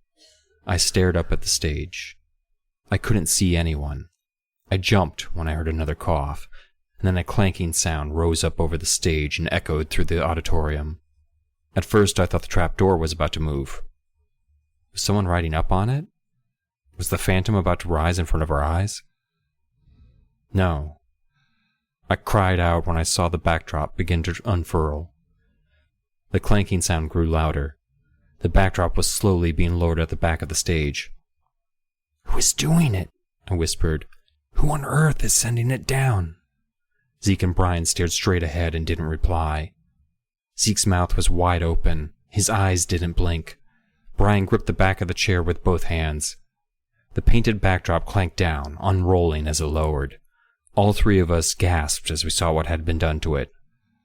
It had been a gray brick theater wall. Brian and several other kids had worked for days on it, sketching it out, then painting it brick by brick. Who did that to my painting? Brian cried out. Zeke and I remained staring at it in silent horror. The gray wall had been covered with red paint splotches and thick red smears. It looked as if someone had dipped a wide brush in red paint, then smeared and stabbed it all over the backdrop. It's ruined, Brian declared shrilly. Oh, God damn it. It's ruined, Brian declared shrilly. Zeke was the first to move. He raised his hands to the stage floor and pulled himself up onto the stage. Brian and I followed after him. Who's here? Zeke called out, cupping his hands around his mouth. Who's in here? Silence. Someone is here, I knew. Someone had to lower the backdrop so that we could see what had been done to it. Who's here? Where are you? Zeke repeated. Again, no reply. We moved closer, making our way slowly, keeping close together. And as we stepped up to it, words came into view. They're scrawled across the bottom, thick letters in heavy red paint. I stopped and squinted to read the message in the dim light. Stay away from my home, sweet home. No, that's not. Stay away from my home, sweet home. Whoa, I murmured. I felt a chill roll down my back. Then I heard a side door being pulled open. All three of us turned away from the backdrop in time to see a figure step into the auditorium. We cried out in surprise when we saw who it was. Bum, bum, bum. All right. Well, Miss Walker, she was very disappointed in them for breaking and entering. This is a felony, after all. Serious crime these kids have committed. Time to go to the gulag. Yeah, but they'll be tried as minors. Come on. Don't spook the little rascals. They can work in my shop and work off the time. Yeah. Now, she had not seen the backdrop and thinks they did it. She assumes immediately, she's like, oh, you kids came over here and you're just been vandalizing the backdrop to our play? How could you? How could you do this? And they plead. They're like, no, fuck. I mean, shit. We came in here. We brought different reason. We saw it too. We didn't do it. And she's like, I don't believe you. The paint is still wet, and you're the only ones here. And they're like, that is fair. God damn, that is fair. That does not look good. Jesus, I don't even know what to say to that. That's rough, to be honest with you, Miss Walker. And then finally they're like, please, you gotta let us explain. We can explain. She's like, all right. And then they try to explain. They're like, okay, listen to this. All right, we came in here. There was a night janitor, and she's like, immediately, I'm not buying it. They're like, no, let me finish. There's a night janitor, and then there was this thing goes down like real far down into the bottom, and we thought maybe he was down there, and that he was the Phantom, and that has not been Zeke the whole time. And she's like, all right, everybody, shut up, stop talking. I don't believe you. Why are you here? Who are you looking for? What is happening? And Brian, please, he's like, listen, I'd worked hard on that backdrop, Miss Walker. And he's almost in tears. He's like, listen, this backdrop was like a backdrop to me. You don't understand. I put a lot of time into it, and I wouldn't ruin that backdrop right there, the one you see right there, the beautiful backdrop that you see. I wouldn't ruin that shit for a dumb joke, Miss Walker. And Miss Walker's like, she softens a bit. She's like, well, shit, Brian Colson. You're kind of convincing me a little bit that you kids are telling the truth here. That was a great performance. You should be in the play. And then she reads the words there that Dylan read a second ago. Stay away from my home sweet home. Now I'm going to read you a little bit from the book here. After she reads that, Miss Walker, she shut her eyes. She shut her eyes and kept them shut for a long moment. Then she turned back to us. I want to believe you, she confessed with a sigh, but I just don't know. She began to pace back and forth in front of us. I drove back to school because I'd forgotten your math test papers. I heard voices in the auditorium. I come in here, and I find you on the stage. The scenery totally smeared and destroyed. The paint still wet. And you ask me to believe that a mysterious phantom from over 70 years ago is responsible. I didn't say a word. Neither did Zeke or Brian. I don't think we had anything more to say. The weird thing is, I'm starting to believe you, Miss Walker said, frowning. The three of us let out relieved sighs. At least, I'm starting to believe that you didn't paint the backdrop. She shook her hair hard. I don't know why she shook her hair hard, but it's what it says. She shook her hair hard. Her skinny body shuddered. It's getting late, she said softly. Let's all go home. I need to think about this. Maybe we need to ask Mr. Levy for an investigation. Maybe he can help us find the culprit who's trying to ruin our play. Oh no, I thought, not the principal. What if he decides to cancel our play? But I didn't say anything. None of us did. We didn't even look at one another. We followed Miss Walker out into the hall. And so they did. And as they follow Miss Walker out to the hall on the way out of the school building, they see red paint. Just little droplets of red paint, just a little trail on the ground. A little bit of a clue. Let's follow the red paint. So they follow the red paint driplets all the way down the hall, all four of them, Brian, Brooke, Zeke, Miss Walker, and it leads all the way to a locker. All right, probably to the guy who did, oh shit, it's Zeke's locker. Dumb. So Ms. Walker just Zeke to open his locker. Zeke's just like, hey, come on. No, you know I didn't. Oh, come on. It's just school stuff. She makes him open it. There's paint in it. Let's just cut right to the chase. There's paint in there. There's a little paint jar. My heart dropped when I read that. I was like, he's fucked. Yeah, Miss Walker was just like, just going to get a 5 across the eye. Well, no, she tells him that they're going to have to talk to his parents. She's out of the play. Yada, yada, yada, yada. He's in a lot of trouble. Breaking and entering is one thing. Painting over a backdrop, like breaking and entering in the commission of another crime, just doubling down. No juvie for this kid. Straight to Sing Sing. Straight to Rikers. Like he's doomed. Joliet. Boom. Not Juilliard. Juliet. So Brian and Brooke are just like, yo, hey, no, this is all Zeke. Because they have to do the awkward thing like, hey, we're not with that guy. I know he's still here, but we're not with him. Zeke, we're so sorry. Yeah, he's a fucking, we watched him do it. That's why we were going to call you. Zeke's a piece of shit. They don't actually snitch on him. They're just like, we had nothing to do with this. Ms. Walker's like, fine, you're still in the play because Tina sucks and I can't have her do your part. And Brian, you're the only person that can paint bricks. I do like the scene when Brooke is just like, Ms. Walker, is there an extra role for Brian? Ms. Walker has already had to go through this conversation with like 6 parents probably. And she's like, nope, they're already an understudy for an understudy because I had to find a role for all of the children. No, I don't have an extra one for the new kid. Here's a paintbrush. But anyway, they're walking home. They split up. Because also, like, Zeke has like a little snit and just like runs off into the darkness. And Brooke is like, oh, are you going to walk me? Oh, okay, fine. I'll just walk home by myself. That's never gone badly in a Goosebumps book.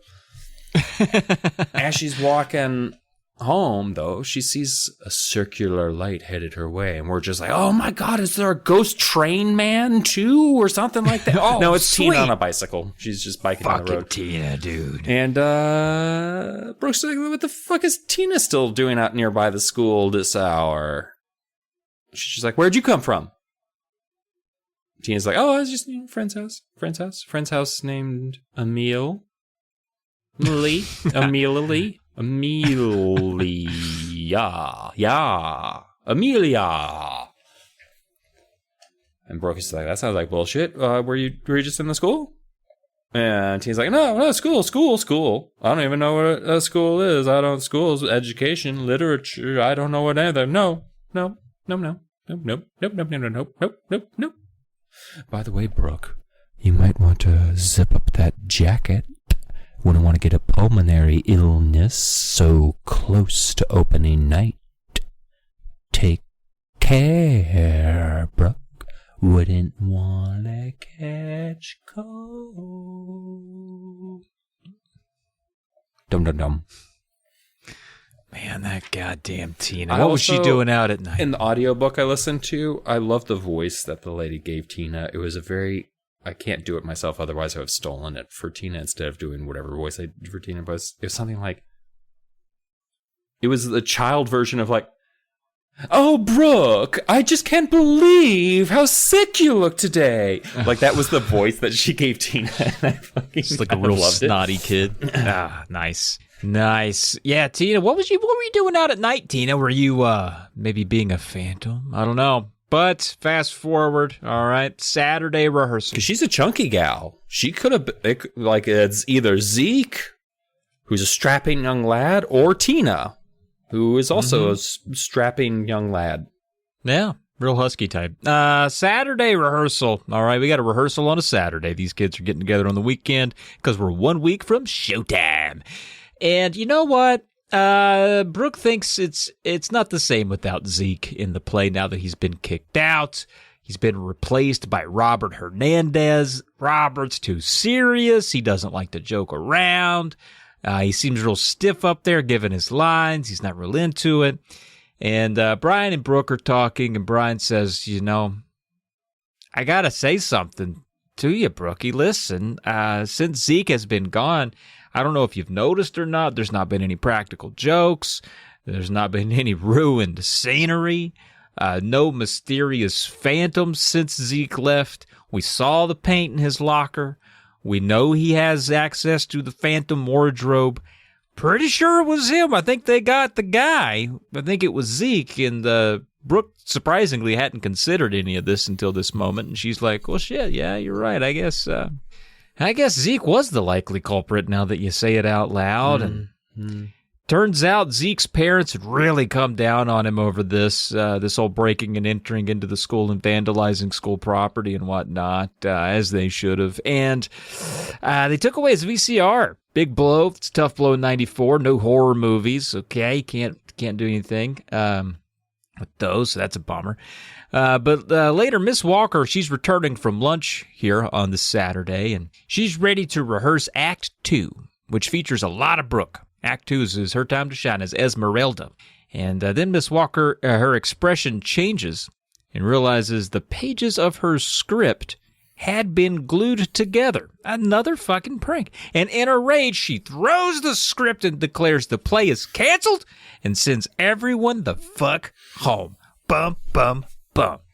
I love this teacher having a nervous breakdown throughout the book, basically. Like, she's just, I'll throw a play this year.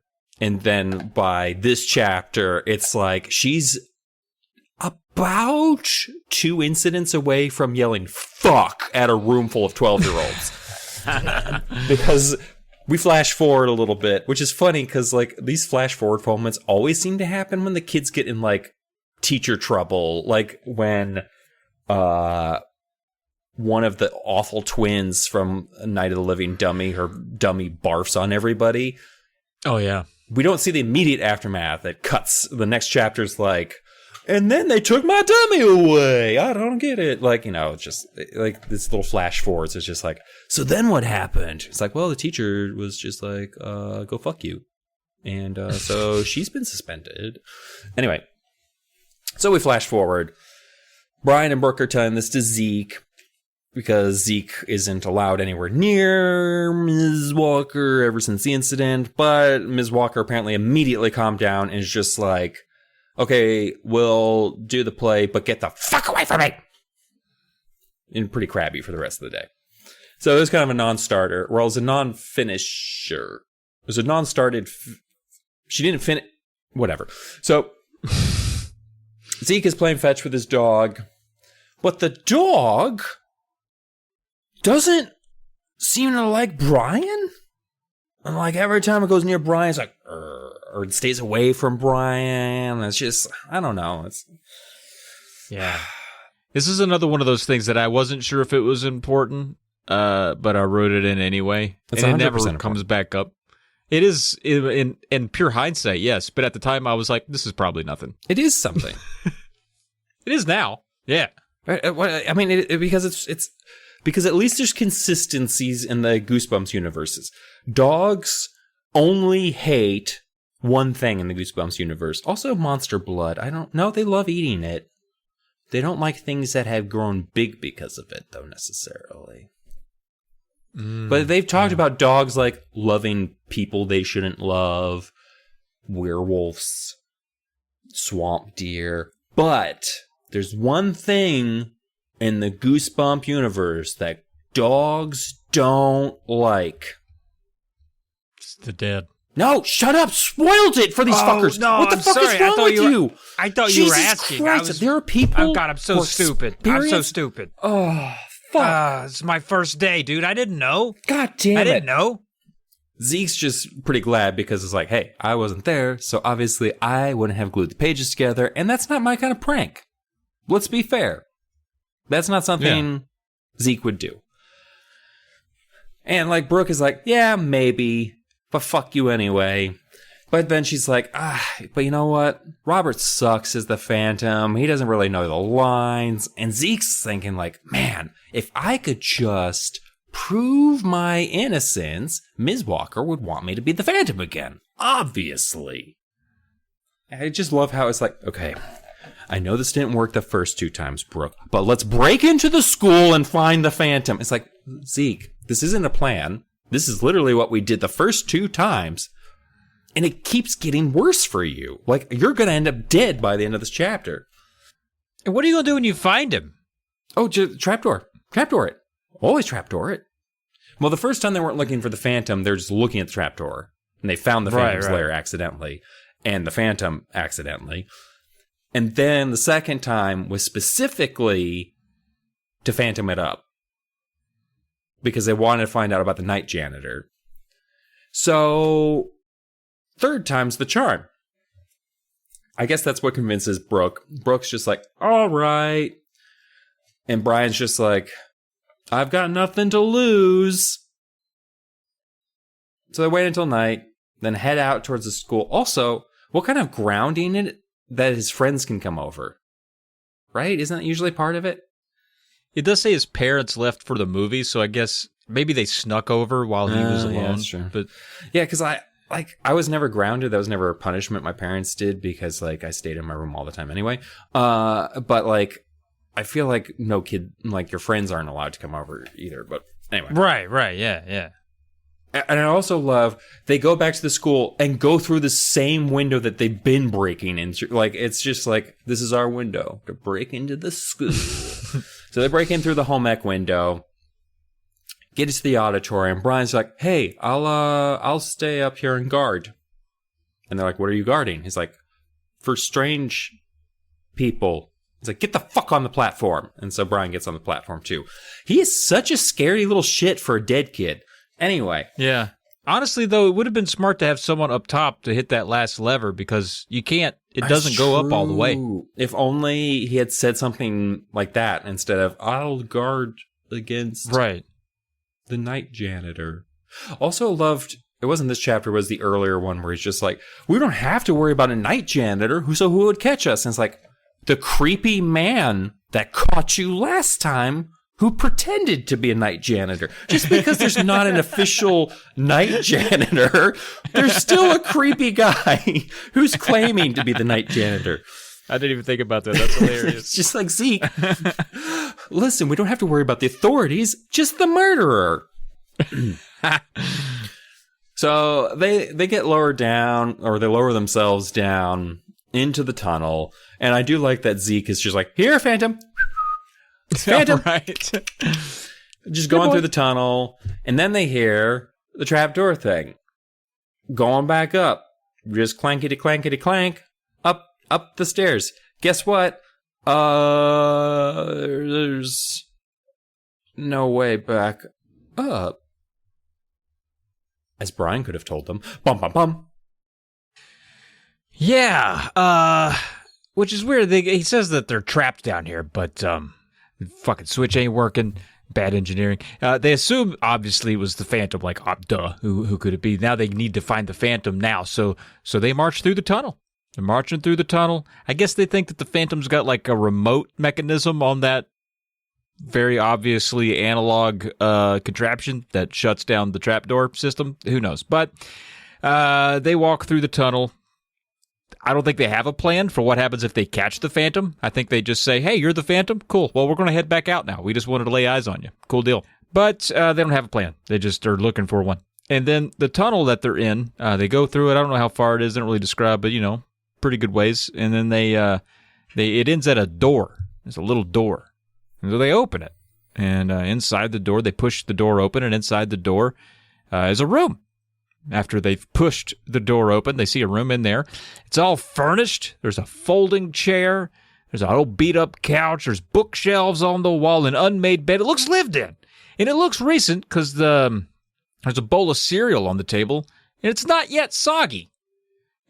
Not yet soggy cereal means fresh cereal. I love how there's a sign there. It's not like, this coffee's still hot. Or this beer is still cold. It's something a kid would understand. It's just like, a bowl of still crunchy cereal? Oh shit, it's been within 5 minutes. Run and hide. And like, how did they take a bite? They're like, oh no, this shit's still crunchy. This isn't even soggy yet. They're just eating strangers' cereal. I mean, I can't see any of those kids doing that. I mean, we don't know enough about Brian. Maybe Bry Guy is one of those like snackers who's just like, he just digs right in. He's just like, oh. But anyway, after the dust forces several sneezes out of Brooke, I knew those sneezes would come back, which is why I noted them earlier. Sometimes, you read enough Goosebumps books, you get a hang of what's important. She lets out 5 sneezes. They try to quiet her. They're like, Brooke, Jesus Christ, shut up. Just sneezes are going to wake up the Phantom. He's going to murder us. Not like he doesn't already know they're down there, but whatever. She had 7 sneezes total. The door to his tunnel is...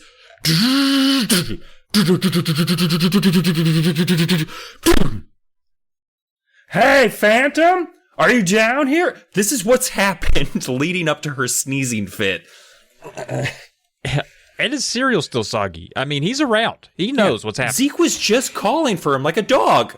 He's like, Phantom! So yeah, kids are dumb. But then the door that they came in, it slams shut behind them. And they all jump. They're like, oh fuck, what was that? It had to be someone. Because there's no wind down here. This isn't a wind tunnel. This is just a dark, spooky tunnel. So they try the doorknob. Because they want out. Zeke tries the doorknob. It's not budging. Uses his shoulder a couple of times. Whap, whap! Nothing. Door's not budging. They're locked in down here. No one will ever find them. Bum, bum, bum. This may be the best cliffhanger of all time. this might be the one. This might be my tree. Well, there's a couple of things that make it even funnier now that I think about it in hindsight. We'll get there though. Also, do you remember that Far Side cartoon where it's like Midvale School for the Gifted, and then it's one of those little cut, chubby kids with the glasses that Gary Larson always draws, and he's like pushing as hard as he can against this door, and across the door in big letters it says "pull," and it's just a perfect little Far Side cartoon. My grandparents gave that to my dad as a Christmas present once on a coffee mug. Yeah, so they're about to like fucking ram into this door and blah blah blah, and Brooke's just like, wait a second, guys. Let's think about this for a second. When we first got here, we pushed the door open, right? Are we all on board with this? And yeah. Yeah. I think we pushed it. Okay. Yeah. Okay. This is where it gets a little tricky. If we pushed it to get in, right. If we push it from this side, maybe that doesn't work. Let's try pulling the door. Okay. Worth a shot.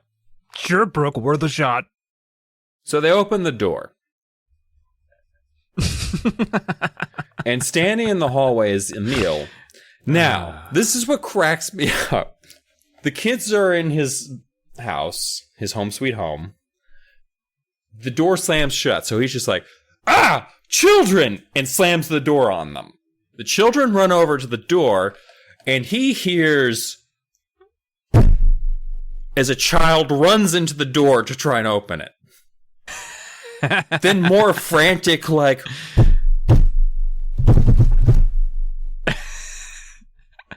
Then they open the door, and he's still just standing there. What is his plan? Was he just like, children! Took care of that problem. Oh shit, are they gonna get out? I just love the idea that he's just like, and then the thump of their tiny bodies as they're trying to get out. He's just like, what are they doing? They don't just pull it, right? Like, I didn't lock it because I don't know how to lock. I like to think for a second he's confused. He's like, oh shit, no, I locked him in there. I don't have a key. Oh, God damn. And he's still like patting his pockets down, like, oh shit. So imagine Emil, I guess, doing that, like, oh, my pockets, where's my key? With a menacing scowl on his face. Bum, bum, bum. Let us go. They plead with him to let them go because they're afraid Emil wants to harvest their organs down here. And he started to look angrier. He's just, the whole thing has made him so mad. And he didn't budge. And he's like, what are you up to? And they accuse him of being the Phantom. They're like, you're the Phantom. We know you are. And he's like, yeah, sure. I guess you could call me a Phantom. Whatever. I'm a werewolf. I'm a werewolf. No. He says, this is my home sweet home, okay? I've been warning you. Have you got my notes? I've been leaving them. Saying, leave me alone. This is my home sweet home. Don't come down here. It's so cute that he keeps calling his home sweet home. Like, it's just like, don't touch my home sweet home. It's my home sweet home. It's my home sweet home. Yes. I'm giving him a little bit more of a rational caricature, but yeah, he might be struggling a little bit. But he says, I tried to warn you. I didn't want to hurt anybody. I just left some notes saying, leave me alone, go away. I only wanted to protect my home. Oh, yeah. And he said he wanted to stop the play so they wouldn't use that trap door to find him. He said, I got to put a stop to that. Can't be coming down here and messing with my home sweet home. And then Brooke's like, well, why'd you disappear the night of the play those many years ago? You know, like the legend says, why did you Why'd you leave on the night of the play and never come back? And he just looks at her real confused. And she's like, yeah, all those many years ago, that's 70 years ago when you left that play. And he's like, little girl, I'm 57. I couldn't have been here 72 years ago. What is this phantom talk, you little crazy lunatics? I'm just a poor, he says this, I'm just a poor homeless guy trying to protect my little space. And I got little tunnel gremlins down here trying to call me the phantom and fucking my door up. Leave me alone. And he's like, they're like, well, what's your deal? And he's like, what? My father worked here at the school about 30 years ago. And he brought me down here once as a kid. I thought it was cool. It stuck in my brain. I lost my apartment 6 months ago. I knew that this place was probably a cool place to hunker down in. Which it is cool. It's wild that I chose the inside of a school, but I did. And it's been nice. I've been here for 6 months. It's not too bad. The cafeteria food sucks. I don't know how you kids deal with it. But then angrily, he says, the kids, he's like, you're ruining this for me. This is all I have. And you're absolutely ruining my life. And then he moves toward them aggressively. Dum, dum, dum. You ruined everything. Everything. He repeated, moving toward us. Now wait, I cried, raising my hands as if to shield myself. Then I heard a sound from out of the tunnel, a low, clanking sound. I turned to Zeke and Brian. They heard it too. The trap door. It was moving, coming down. We could hear it at the other end of the tunnel. I think all three of us had the same idea at once. We had to get to the trap door. It was our only chance of escape. You ruined everything, Emil repeated, suddenly sounding more sad than angry. Oh. You ruined everything, Emil repeated, suddenly sounding more sad than angry. Why didn't you listen to my warnings? I'm sorry, he just sounds like a sad dragon. Why didn't you listen to my warnings? Oh, Frodo. Without saying a word to each other, Zeke, Brian, and I charged for the door. Oh! I bumped into Emil as I scooted past. To my surprise, he didn't reach out to grab me, didn't try to stop me. I led the way out the door, running at full speed. My legs still felt as rubbery as chewing gum, but I forced them to move. One running step, then another. I didn't glance back, but I could hear Zeke and Brian at my heels. And then I heard Emil's voice echoing through the tunnels. You've ruined everything! Everything! Was Emil chasing after us? I didn't care. I just wanted to get to the trapdoor platform and get out of there. I plunged blindly through the dark, curving tunnel. My sneakers sank into the soft dirt floor as I ran. My shoulders scraped the rough wall, but I didn't slow down. The light bounced over the ground at my feet. I raised it as the trapdoor platform came into view. I was gasping for breath. My side ached from running. Huh? What are you doing down here? A man's voice called. Zeke's dad. Zeke, Brian, and I scrambled onto the platform, squeezing beside him. What's going on? Mr. Matthews demanded. Whose voice is that? Up! I managed to choke out. Take us up! Zeke reached out and flipped the switch. This time it moved. With a hard jerk, the platform started to raise itself. I gazed back to the tunnel. Had Emil followed after us? No. No sign of him. He hadn't even chased us. Weird, I thought. So weird. I heard a man's voice. Who was that? Mr. Matthews demanded again. A homeless guy, living beneath the stage, I said, and explained what had happened and how he'd been trying to scare us for weeks. Mr. Matthews like, what the fuck are you talking about? A homeless man living underneath the school? What the fuck? Actually, that's, he doesn't say anything to that. Zeke says, how'd you know we were down there, Dad? So his dad's just like, you're supposed to be grounded, but you weren't home, so I came to the school because you kind of have a one-track mind, and guess where you were? Your mother's very disappointed in you. A homeless man under the school has been trying to scare you for weeks. Can we back up? Just back. So Zeke's dad calls the police. The police come out. They're just like, we ain't seen no transient. He must have scooted and boogied out of here. Yes, I said that once already this episode. I don't know why I'm saying it again. But The police get there and he's just like, oh, yeah, there's not even a bowl of cereal down there. Just a couple of sticks of furniture. Furniture? Fuck it. So they're just like, he must be gone for good. Our work here is done. I'm glad no children are dead.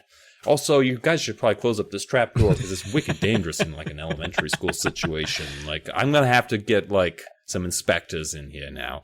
Because, like, this is not up to code. I understand it was built 72 years ago, but, like, seriously, like, the wiring's faulty. Most of this machinery is pretty rusted. There's, like, standing water in that tunnel down there. Like, it's just insane.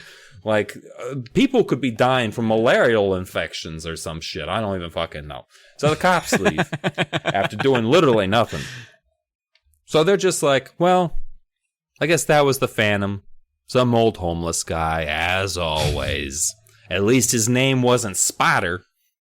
But Zeke's pretty excited because Miss Walker's definitely going to believe now that it wasn't him. It was a homeless guy who lived under the school. He's been trying to scare them for weeks. Anyway, Zeke thinks he's going to get the part again because that's how it works for Zeke. Or maybe not. I can't end this on a cliffhanger. There's no cliff to hang this on. It's literally just Zeke's like, I'll probably get the part again in the play. Bum, bum, bum. He might. But hey, on the day of the show, fast forward, day of the show. All right, here we go. And guess what? Zeke has been reinstated. Brooke is nervous. This is big time, big show. Ready for it?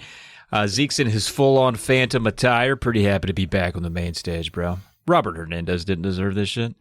And she says hi to him, but he doesn't respond. Zeke is very focused on what he's got to do. He's in full-on character mode. He's methoding this bitch, as they say. Auditorium's full, dude. Packed house. A lot of people got their tickets early on Eventbrite. You know, that's always a good way to do it. And Brooke puts her game face on. She is ready. She's in the makeup room with all the other ladies that are getting dressed with their costumes. She's having fun with the makeup. It's going to be a good night. Play went well. First act did, anyway. Play went well. And up until the end of the first act. And then Brooke, she's been overcoming her stage fright. She feels some adrenaline. She steps out. The audience is digging it. And here we go. Going to read a little bit here. And as the first act drew near its end, I knew the real highlight of the show was coming. A fog of dry ice swept slowly over the stage. Blue light swirled through the twisting fog, making it appear eerie and unreal. I heard the clank of the trap door. I knew it was carrying Zeke in his Phantom costume up from down below. In seconds, the Phantom would make his big entrance, rising up in the blue fog. The audience will love it, I thought, watching the fog billow up over my long yellow dress. "Phantom, is that you?" I called. "Are you coming to see me?" The Phantom's blue and green mask floated up in the fog. Then his black-caped shoulders hovered into view. The audience gasped and then cheered as the Phantom rose, standing stiffly in the fog, his black cape billowing out behind him. And then he stepped toward me, walking slowly, majestically. "Oh, Phantom, we are together at last," I cried with all the emotion I could put into it. "I have dreamed of this moment for so long." I took his gloved hand and led him through the swirls of blue fog to the front of the stage. A white spotlight captured us both. I turned to face him, stared into his eyes behind the blue and green mask, and realized instantly that it wasn't Zeke. Bum, bum, bum.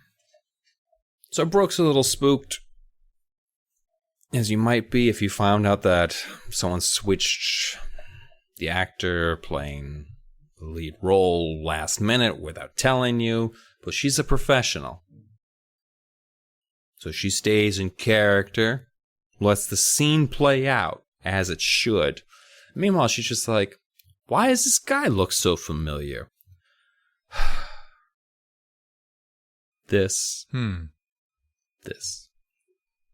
bothers me. We'll talk about it later, though. We're going to hear the story of the Phantom. Keeping in mind that these are like children, but it sounds like they have a fucking full-on, like the production. They have a stage manager? These are like 12-year-olds. What are they doing here? Fog machines and who knows what's, and oh my goodness. I took a deep breath and said Esmeralda's next line. "Phantom, why do you haunt this theater? Please tell me your story. I will not be afraid." The Phantom swept his cape behind me. His eyes were still locked on mine. His gloved hand still squeezed mine tightly, as if to keep me from escaping.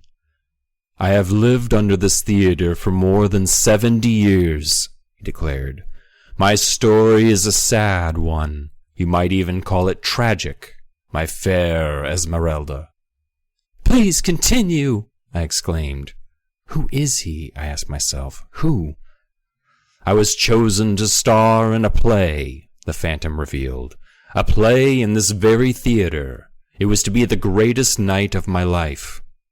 He paused to take a long, deep breath. My heart skipped a beat. He isn't reciting the script, I realized. Those aren't the right words.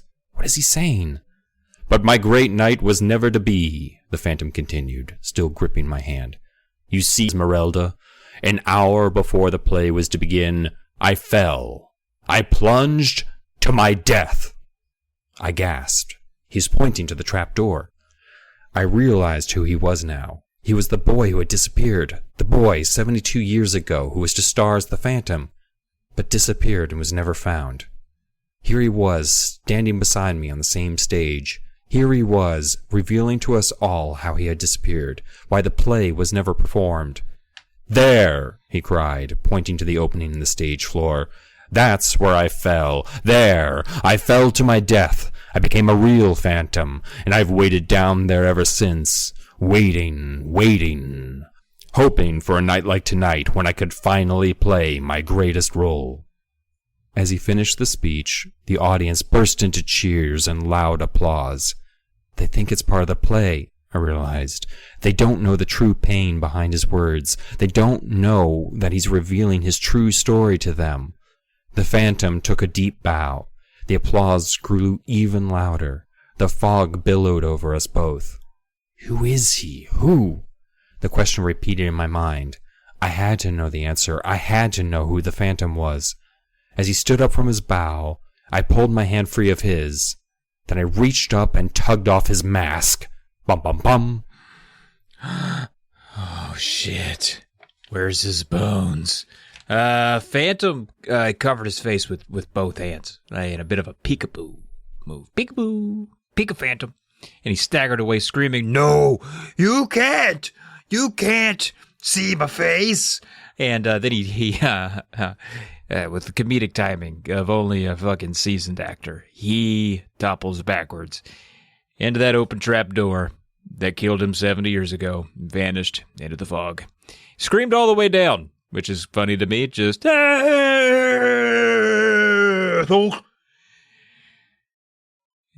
dead on impact. Oof. Again. Audience erupts in cheers. They're like, "Oh, fuck. This was insane. Did I just watch a boy die? Hell yeah." Woo, woo, woo, woo. They love it. Do it again. Incredible display of amateur theater. Everyone is blown away. Curtains close, and I don't know where everybody else goes.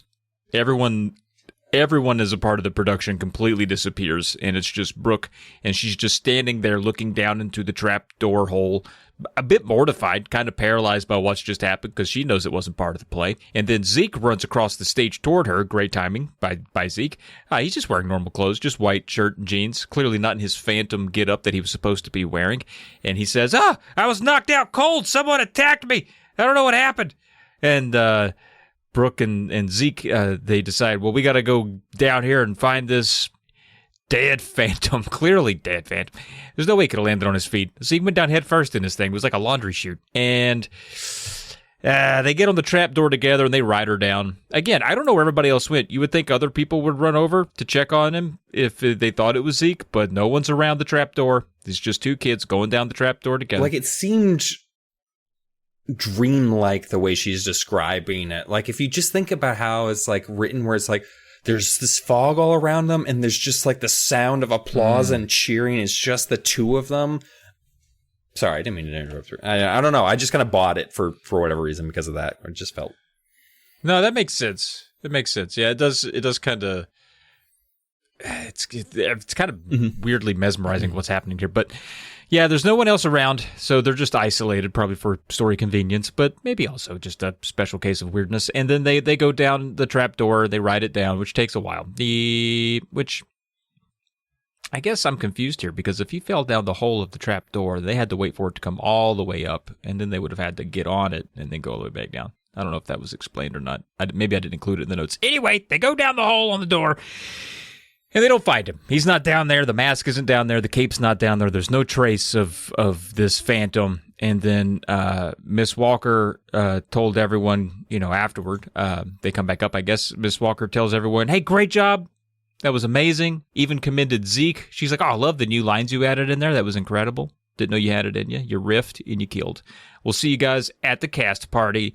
Woo, woo. And then the play was a major success. Everybody was pretty pleased. So afterward, Brooke is looking around. She can't find Brian. She wanted to see what he thought. He's nowhere to be found. It makes sense. There's a lot of people out. Who knows? Maybe he's with his parents or something.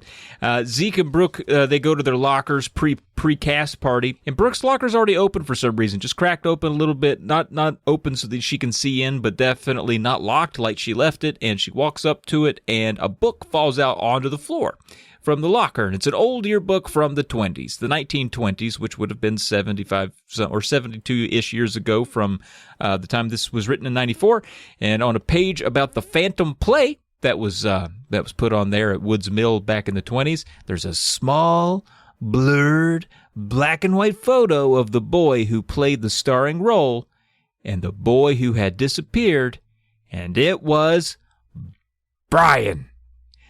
Dum da dum dum dum. End of the book. It was Brian the whole time. Bet you didn't see when that he coming. was introduced. Oh, a new child in chapter 3? I wonder if he's the dead boy mentioned in chapter 2. Yeah, that was immediate for me anyway. Yeah. He tried to make you think it was Tina or Emil or even Miss Walker, weirdly. I did like the red. I did like the red herrings. Like, Emil was the phantom that was scaring everybody. Like, if Emil hadn't been there, none of that, like, nothing would have happened except for, like, Zeke getting conked on the head at the end. Right. Yeah, I mean, I do like that, too. It reminds me of, like, Say Cheese and Die had a lot of those, like, who is it? Yeah. Who could it be? Sparta. One seems obvious and the other seem likely. Sparta. So, there's some obvious plot holes here, but I did find it fun. The push instead of pull thing. Push instead of pull's classic, dude. We're never going to get past that. I can't fucking... The fact that I feel like the thing that drove me crazy was the way that Brooke was just like, guys, I think I figured, let me draw a diagram. Yeah, it's just try to pull it. Just fucking pull the door open. But what did make me love it more was just like, what the fuck is Emil even doing? Like, he's just like, slams the door shut. And then he's just standing there. Like, oh shit, do I have to... Like, is he just out there debating, like, I killed him? Yeah. Like, I feel like he's just trying to, like, figure out what he's going to do. It's like, no one's ever down here. I could keep them down here. I could murder them down here. Yeah. I should just go ahead and do that. And I'll just go ahead and murder these kids. Oh, no, one's coming out. What did you think? What did you think of Phantom of the Auditorium? Again, I think it was a fun mystery caper-ish. I enjoyed the ride. Not spooky. Very obvious what the answer was going to be at the end. Some weird plot holes with this mystery door, and the fact that the boy apparently fell down the hole and died. I guess they didn't do a real good investigation because... Yeah, but they also didn't... Because I was thinking about that too, but I was also... And this isn't even Spackle. This is just like, they gave us so few details about the story. Like, there's no... Yeah, it seems weird that they didn't find him, but also like, we also have no information. So it's like, he maybe broke his legs and tried to crawl out for help, and they just didn't fucking find his body. I don't know, Travis. I can't spackle everything. There's barely any story to spackle in that case. Like, it's just so... It's bare bones, you know? So... Literally, though. It's hard to be like, well, why didn't they find him? It's just like, well... And I guess Emil had been down there since, and the people had apparently explored that because Emil says that his father had taken him down there 30 years ago. So my thing is like, if Brian does fall down in this hole, where is his body? If the tunnel only leads to that room, wow, where do you go? Got to be some bones, a pile of bones somewhere if he's dead. Well, I have been reading a lot of true crime, and I've been reading a lot of medical books.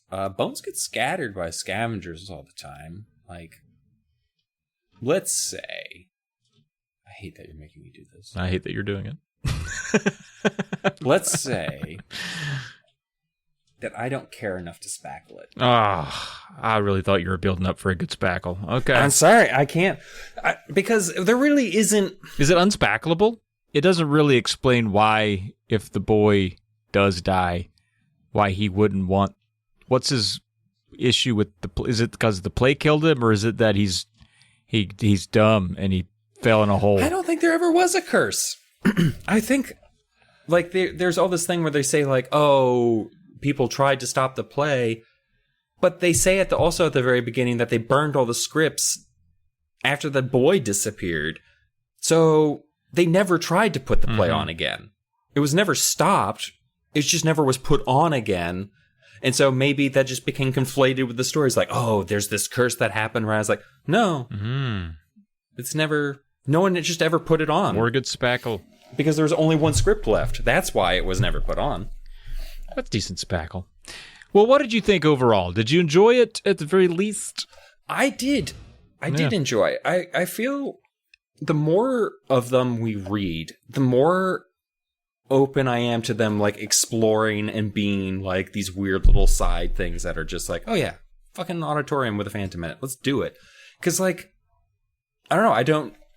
I feel like in the first 10 books, like, first season, we're a little more like, this isn't horror, so why is it? But now we're in the third season, I'm just like, yeah, fucking let's see what we can do. Mermaids, sure. Like, do you think we would have been excited about mermaids if that had been one of the first 10 books versus the 10 through 20? Oh, yeah, probably not, for sure. And I do think the setting helped me a lot here, like tying it to like a school. And we had talked about how like we had creepy auditoriums. Like that was kind of a nice touchstone for a lot of readers. That's why I think I enjoyed it, was that like the entire time I had an actual place in my mind. I was imagining the entire time my high school auditorium. And I was like, yeah, I could see it's creepy enough to pull this off. So that helped this one along too, making it relatable. I didn't have to imagine a mermaid or a deep sea vessel or a boat or anything like that. This was very and I like when the kids easy to picture. Are acting more normally. Like, these kids don't do anything too bananas. Like, this isn't an Andy and Evan situation.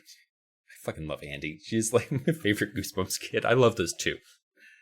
I think I would give this like 3.5 masks. Well, three full masks and a half mask, because this Phantom has a full mask. So I'll give it 3 full masks, but then a traditional Phantom half mask for a 3.5 mask out of 5 masks rating. Okay, out of how many? 5. Okay. 3.5 out of 5. Very cool. I think I'm going to go 4 out of 7. 4 out of 7 night janitors. Oh. For otherwise known as child molesters or sexual predators, or like there's plenty of other names for night janitor. Yeah. In an elementary school that doesn't hire night janitors. Exactly. Bad alias. So yeah, 4 out of 7. Because I liked the ride. I thought, not a mystery that you could pull over on old adult Trav, but I think kid me would have really enjoyed that ride a lot more. I mean, I liked it now, but I think that had me going as a kid. So yeah, I dig that one. It was a fun book. Not so spooky, but still creepy. I mean, come on. There's a lot of dark tunnels and stuff. Creepy old guys. And a child molester. Yeah. Yeah, I mean, which kids aren't afraid enough of, to be honest. All right. We got some trivia. This book's blurb that we read at the end of last episode mentions a stage light crashing down. Specifically, it says... where does it say it? Oh, yeah, it says, but then really scary things start happening. A message appears on a piece of scenery. The Phantom strikes, which I don't think happens either. And then a stage light comes crashing down. Like, neither of those things are actually in the book, but it sold us on it. That sounds like he literally came up with a title and a synopsis based off of like Phantom of the Opera. Probably have something crashing down, and then wrote out a synopsis. Yeah, like he wrote the synopsis before the book. Yeah, 100%. Oh, yeah. And then also, this happens to be only one of only 5 books in the original series to not receive a physical reprint in the 2003 through 2007 reprint series, which is why our covers jumped from 94 Jacobus to 2011 Dorman. There wasn't, it didn't come out in that middle series for some reason. It was also the earliest book in the series to not receive a 2003-2007 reprint. And outside of that, there's not a lot of trivia for this book outside of just relating it specifically to Phantom of the Opera, which seemed obvious, so I didn't include that here. But that's it. That's all we've got. So, another one in the books. My edition of the book is a little interesting because it does have a Q&A with R.L. Stine at the end of it. I read on the Kindle edition as well as the audiobook. Oh, cool. The QA has nothing interesting about the book. Aw. Like it asked him, although he does say that the first time he was on TV, the first time I was on TV, I couldn't remember my first line. Here's the sad part. My first line was, "Hello, I'm R.L. Stine." I got a million of them. Don't even have to put your hand up in them. There's also a section on haunted theaters throughout the United States. Oh, that's interesting. Is your school haunted questionnaire, including the beginning one. At the end of every school year, the drama teacher, A, is given a bouquet of roses by the graduating class. B, quits because the acting students are such divas. Or C, mysteriously disappears. Ooh, I think it's number C. If your school is haunted. Also, if you see a dead person wandering around teaching the students, maybe it's haunted. Then there's a way to make a haunted mask. The do's and don'ts of the stage, which is a list of superstitions about the theater, including never speak the last line of a play before opening night, and also never give an actor flowers before a show, and when you do give them, make sure they are from a graveyard. I don't know if I would recommend doing that so much, but if you do steal flowers from a graveyard, make sure it's from a dead person. I was going to say a Jewish graveyard, but that seems anti-Semitic. Yeah, I'm glad you didn't say that. Very cool. Mm-hmm. Man, yeah, you're welcome. A lot of cool stuff coming out of Jovial Bob, man. He just never fails. But yeah, to it was kind of a cool. I love when there's that little shit at the end of a book like that. Yeah. And when it's read to you by R.L. Stine, makes it even better. Ah, for sure. Hell yeah, dude. All right, folks. Well, that's going to wrap us up here with Phantom of the Auditorium. Thanks for sticking around. You can always email the show if you'd like to, I don't know, hit us up, ask a question, share your experiences with reading Goosebumps books, or maybe you had a haunted school. We'll read your stories just as well as we read R.L. Stine's. We don't give a shit. So you can email us there. We got goosebumpspodcast@gmail.com. You can find us on Twitter at SayCheeseandPod. We'd like to contact with you there. Be fun. You can always support us on Patreon. We got patreon.com/polykill. We got a whole network of shows over there that you can check out and listen to.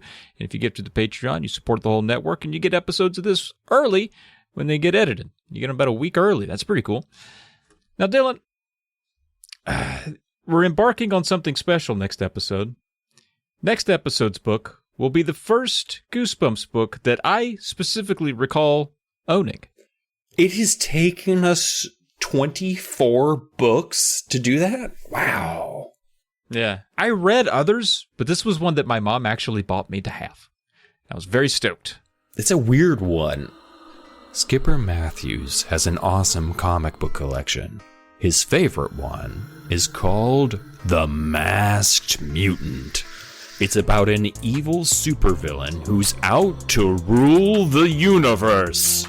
Skipper can't get enough of the mutant, until one day he gets lost in a strange part of town and finds a building that looks exactly like the mutant's secret headquarters. A building that appears and disappears? Has Skipper read one too many comic books? Or does the masked mutant really live in Riverview Falls?